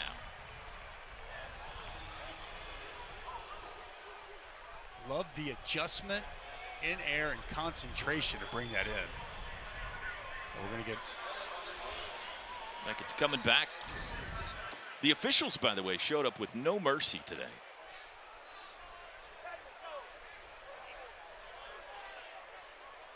And they'll spot the ball back at the 22. Yeah, we've seen multiple illegal hands to the face on the D-line. Like, that never gets called. Blend into the woodwork a little bit, guys. Let's go. It's the spring game. Come on. First down and 15 for Micah Bowens and Team White. Play action. Good pocket. He'll run. He's quick. 25, and he's touched down at the 28. What are the chances Coach Venables gave the officials a little pep talk before the game? He's demanded everyone's best. I can easily see him sitting those guys. This is a game. This isn't a scrimmage. This is a practice. I need uncommon effort from you in the stripes today. Out to the 30. It'll be 3rd down and 7. It's one of the catchphrases, though. Uncommon effort. And that's what they want. They want everything you have each and every day. And uncommon effort and best is the standard phrases you will see all over this Oklahoma program moving forward. A little pressure off the edge there. The blitz got to him. That's one of those plays right there where I would have loved to have seen without a blue jersey what Micah Bowens would have done. He had a pretty gaping hole as he burst through that line, but it'll be 4th down. Nice job by the defense, coming up getting a quality stop. Remember when this was 21-3 red? White making a little bit of a charge here. Touchdown before half on the Tawee Walker run, and the touchdown in the 3rd quarter on the 95-yard bomb to Jaden Gibson. By the way, just from a confidence perspective, we had Baker Mayfield on, so we don't interrupt him with that Jaden Gibson touchdown. But think about the first half and how it started. He had to drop to start the game. And then the second half starts. He gets 2 easy catches. The second, nice yards after the catch. And then that 95-yard touchdown. I think from a confidence perspective, it's got to be huge to cap off your first spring when you should still be in high school, making some plays here in this stadium. White team going to have to give it up here, though. And Marvin Mims, the fair catch at around the 23. Talk to me about this coaching staff that Brent Venables has assembled. I mean, I think they're excellent. You know, Coach Beatonbow, Joe John Finley, Kel Gundy, DeMarco Murray, they hold over and then insert Jeff Lebby. And I think the world of Jeff, and it's not just because he's been a good friend of mine for 20 years, but I think he's one of the best offensive minds in the country from the scheme, formationally, and then his ability to relate to players. Like, I just think he is such a good communicator, recruiter. I just think he's a huge asset to have. And, you know, then defensively, Todd Bates, he's awesome, phenomenal recruiter, man, poet, if you've checked out any of his social media posts. And I think just technically he's been doing some really nice things with the guys up front. Miguel Chavis is all energy. For people that don't know him, he's very young and a guy that Coach Venables just really believes in. And he is all energy all the time. I think he's done a nice job with those defensive ends. Brandon Hall I've known since I was 18 years old, and he was and still is Brent Venables' right-hand man. And I always thought, and I always would talk with Brandon, if and when Coach V did take a head job, it was no question to me that he would bring Brandon Hall with him, just like-minded thinking. And then Jay Valai, I think when you can grab somebody off of the Alabama coaching staff, a cornerback's coaching him, I just think that's a huge get. So, and it's not just that. It's also a guy we haven't talked about, Thad Turnipseed, who you had a chance to spend a lot of time with, a man that, you know, you probably won't see him here today in this video, but he was behind the scenes at Alabama. He's been behind the scenes at Clemson, and he believes in Brent Venables, and he believes in what can be built here at Oklahoma, very similar to what they did in Tuscaloosa as well as in Clemson, South Carolina. And then I think it's beyond that, though, really, when you talk about this staff. And you mentioned even hammering out some details on that tarmac in the airplane. It was about getting enough the ability to have a staff with analysts at all positions. John Cooper, he comes back. Phil Lodeholt, he's back. A couple of the mini analysts on this staff. And then you look at what they've been able to do with the recruiting aspect of things as well. I mean, the amount of people, and you go out to a practice and you see, we talked about Soul Mission, there's just so many people that are a part of this, and all handpicked, by the way, by Brent Venables, with the understanding and thought process that they know exactly what he wants, and they match the mindset and culture that he's trying to create. Thad Turnipseed, just to circle back to him for a second, is a guy who Sooner fans are going to get to know really well, and they've already heard a lot about him. But he's got some visions for what he and Brent want to create for Sooner football. So we got a big 4th down coming up here. Ooh. In their own territory, Barnes keeps the legs churning, and he picks it up. Got just enough. Good physical run there by Barnes. Things are going to change around here in some ways, I think, in the future, as this – obviously, this program is going to at some point move into the SEC, and the preparation for that, a lot of that's going to fall on the shoulders, I think, of Mr. Turnipseed. He's an impressive man. Yes, he is. Easy to get along with. I would say Thad doesn't have many enemies. I mean, he's about as nice, easygoing guy as you'll find, but he gets things done, and he's going to be a key asset for Coach Venables and what he's looking to build with this program. We're under 5 minutes to go. Ben Harris at quarterback with the handoff to Todd Hudson, and we got some flags down in the backfield. And I know we touched on it early, and I'm sure people with us in this broadcast have been here, but I can't say it enough about Jerry Schmidt, and just to kind of cap off this staff that they've put together. He sets the temperature in the room every single day. And he's very demanding, and he's going to hold players accountable, and he is going to get the absolute best, or you won't be around here. And I just love the overall mindset and makeup of what Jerry Schmidt brings to the table and what he develops with the players. I mean, you're talking about a guy who has been at Nebraska. He's won championships at Florida. He's obviously been here at Oklahoma. I mean, you can just look at Notre Dame. You can look at his resume, and the success has been everywhere he goes, and Sooner fans know that very well. And I'm just fired up and excited that he's back. One guy I left off, how about Matt Wells?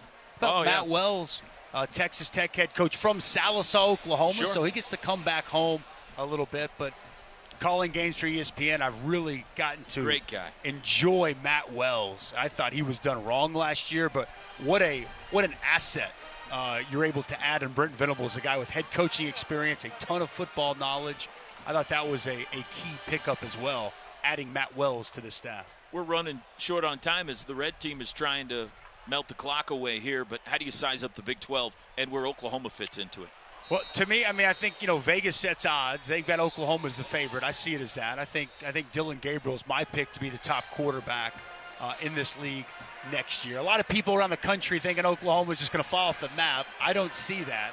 Nothing that I've seen so far this spring, either from the staff or the players on the field, would lead me to believe that. I also think Baylor and what they have at the line of scrimmage, and not one but two quarterbacks, and Gary Bohan and Blake Shapen back, I think they're going to be very much a team that's not going away under Dave Aranda. I think the team up in Stillwater, I think Mike Gundy's got a good football team coming back.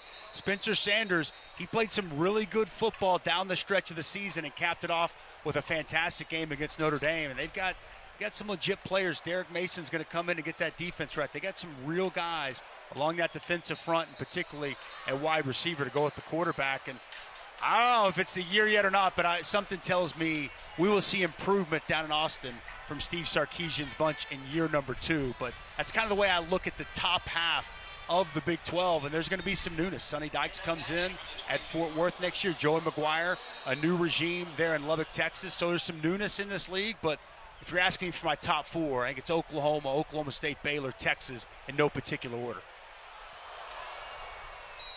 It'll be an offsides on the White defense as Ben Harris takes a shot deep with 3 minutes to go.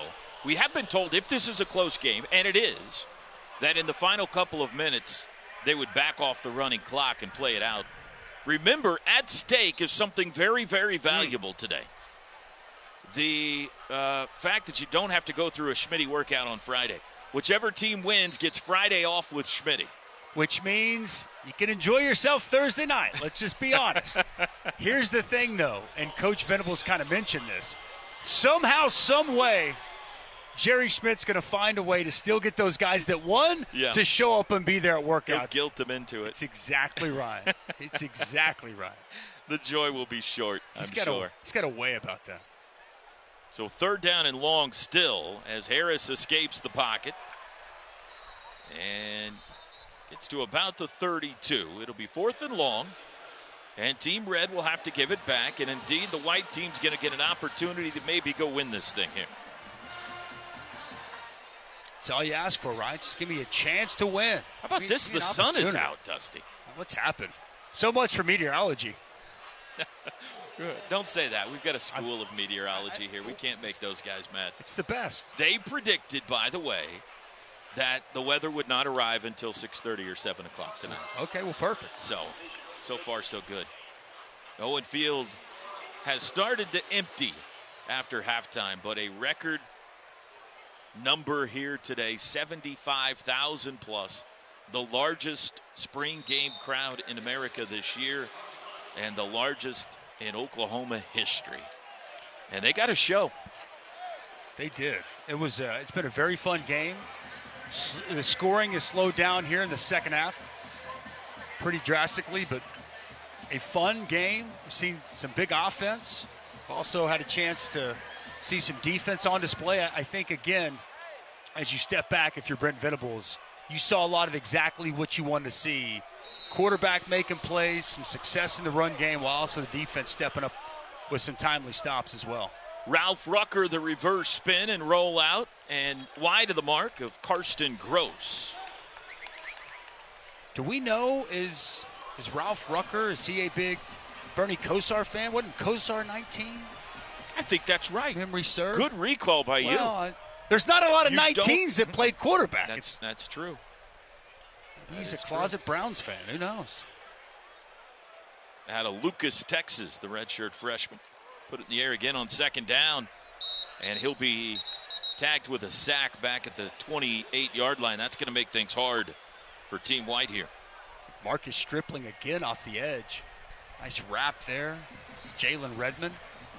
Jalen Redmond's got to have a big year for Oklahoma next year. It's there. I mean, it's all there for him.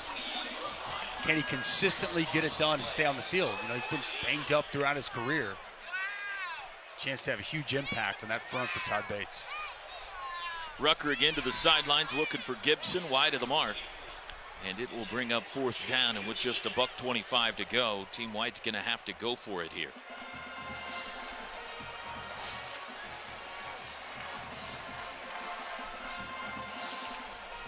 Let me ask you this. You've been asking all the questions today. I do this too with the headset on sometimes. I can ask questions. What do you think? What's Toby Rowland, the legendary voice of the Sooners, That's and I do true. think you're already off the mark. You're as good as it gets in the country. What do you think? What's your assessment? You're around the program all day yesterday. Got a chance to watch him here today. Nice throw there on 4th down. That's a 4th down pickup is what I think. Karsten Gross out to midfield. What do you think about the Sooners? I think that the future is very, very bright with Brent Venables and this staff that they have assembled and what they're going to do in the recruiting front, especially on defense.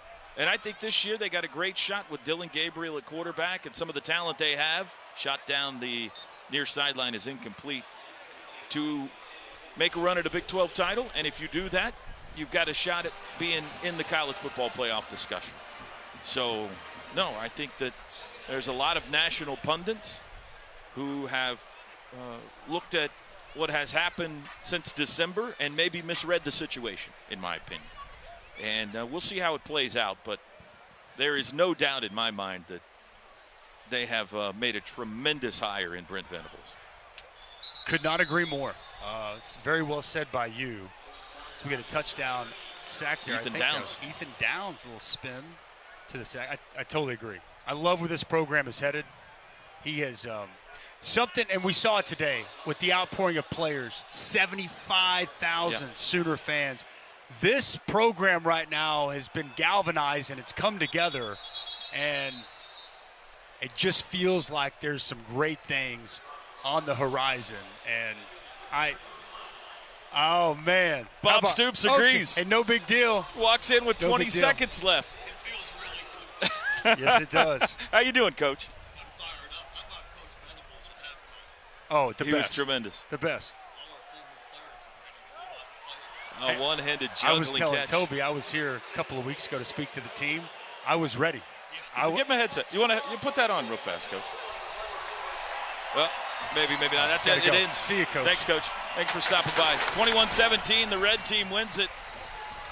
A quick drive-by appearance from Bob Stoops on his way to the elevator, by the way. He gets to do whatever he wants. That's right. That's whatever he wants. Speaking of, he showed up in our doorway with 20 seconds to go in the game. Speaking of elevating your status with this great program, how about the job that man did from the second week of December until through that Alamo Bowl? I thought that when he made that speech that Monday after the fact, and he talked about it's about the players. I get goosebumps again when I watch that and I listen to that message that he put out there for everybody. You want to talk about a stabilizing force, and he was just he. It's not that he's awesome, but I thought that what he did during that month to really keep everything stable, bring everyone together, just unbelievable job by him. He is a Hall of Famer. He's a national champion. But he stamped himself on the hearts of Sooner fans forever, if he hadn't already, by how he handled the month of December this year. And that was everything you said about stabilizing this program. But it also, the way it concluded with them kicking Oregon's butt in the Alamo Bowl was pretty cool, too. For us to get to celebrate as a fan base, that guy one more time on the sidelines was one of my favorite moments I've ever been a part of. Let's go back down to the field. It looks like now the team is going to start a new tradition here today. You heard Brent talk about it at halftime. They're going to sing the alma mater.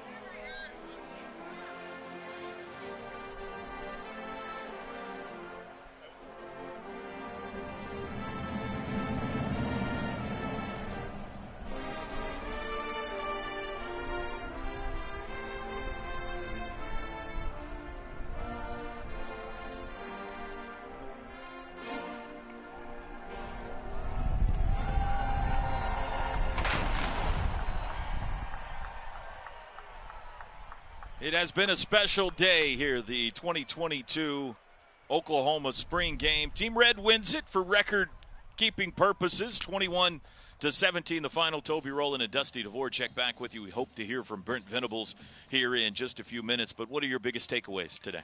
You got a big-time quarterback at Oklahoma. I knew that coming in today, and I think he showed that to everybody with his play. Not only can he really throw the football, he can run this offense as well as anybody in the country. And though I'm a defensive guy and I like quarterbacks better on the ground, you got to have a big-time quarterback if you're a championship program. And Oklahoma has a big-time quarterback. I think that, we're going to look back after next season and start talking about, the most impactful transfers in all of college football, and it will not surprise me at all if this guy, Dylan Gabriel, is at the very top of that list.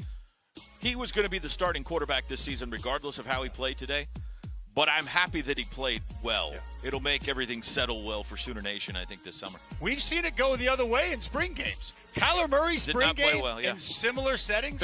Baker Mayfield didn't play very well. Didn't go well. Spring game before his first start. And to your point, not that it matters, but there would have been a lot of conversation. Yeah. Oh, this guy isn't that good. No, he actually is that good, and he backed it up here today. We like to talk about things on sports radio around here. Defensively, you happy with some things you saw today? I saw pressure on the quarterback, which is what I want to see. I thought Reggie Grimes, Marcus Stripling, Ethan Downs, 3 names of guys that needed to step up, and they did. Some physical hitting out there. Saw a couple times. Deshaun White had a big hit throughout the course of this game. And then takeaways, man. You got to be able to take the football away. And I thought we saw some of all those components. I didn't think it was a massive menu as far as play calling goes. You didn't see a I didn't think Ted Roof dialed it up necessarily today, but he didn't need to. It was pretty vanilla game plan.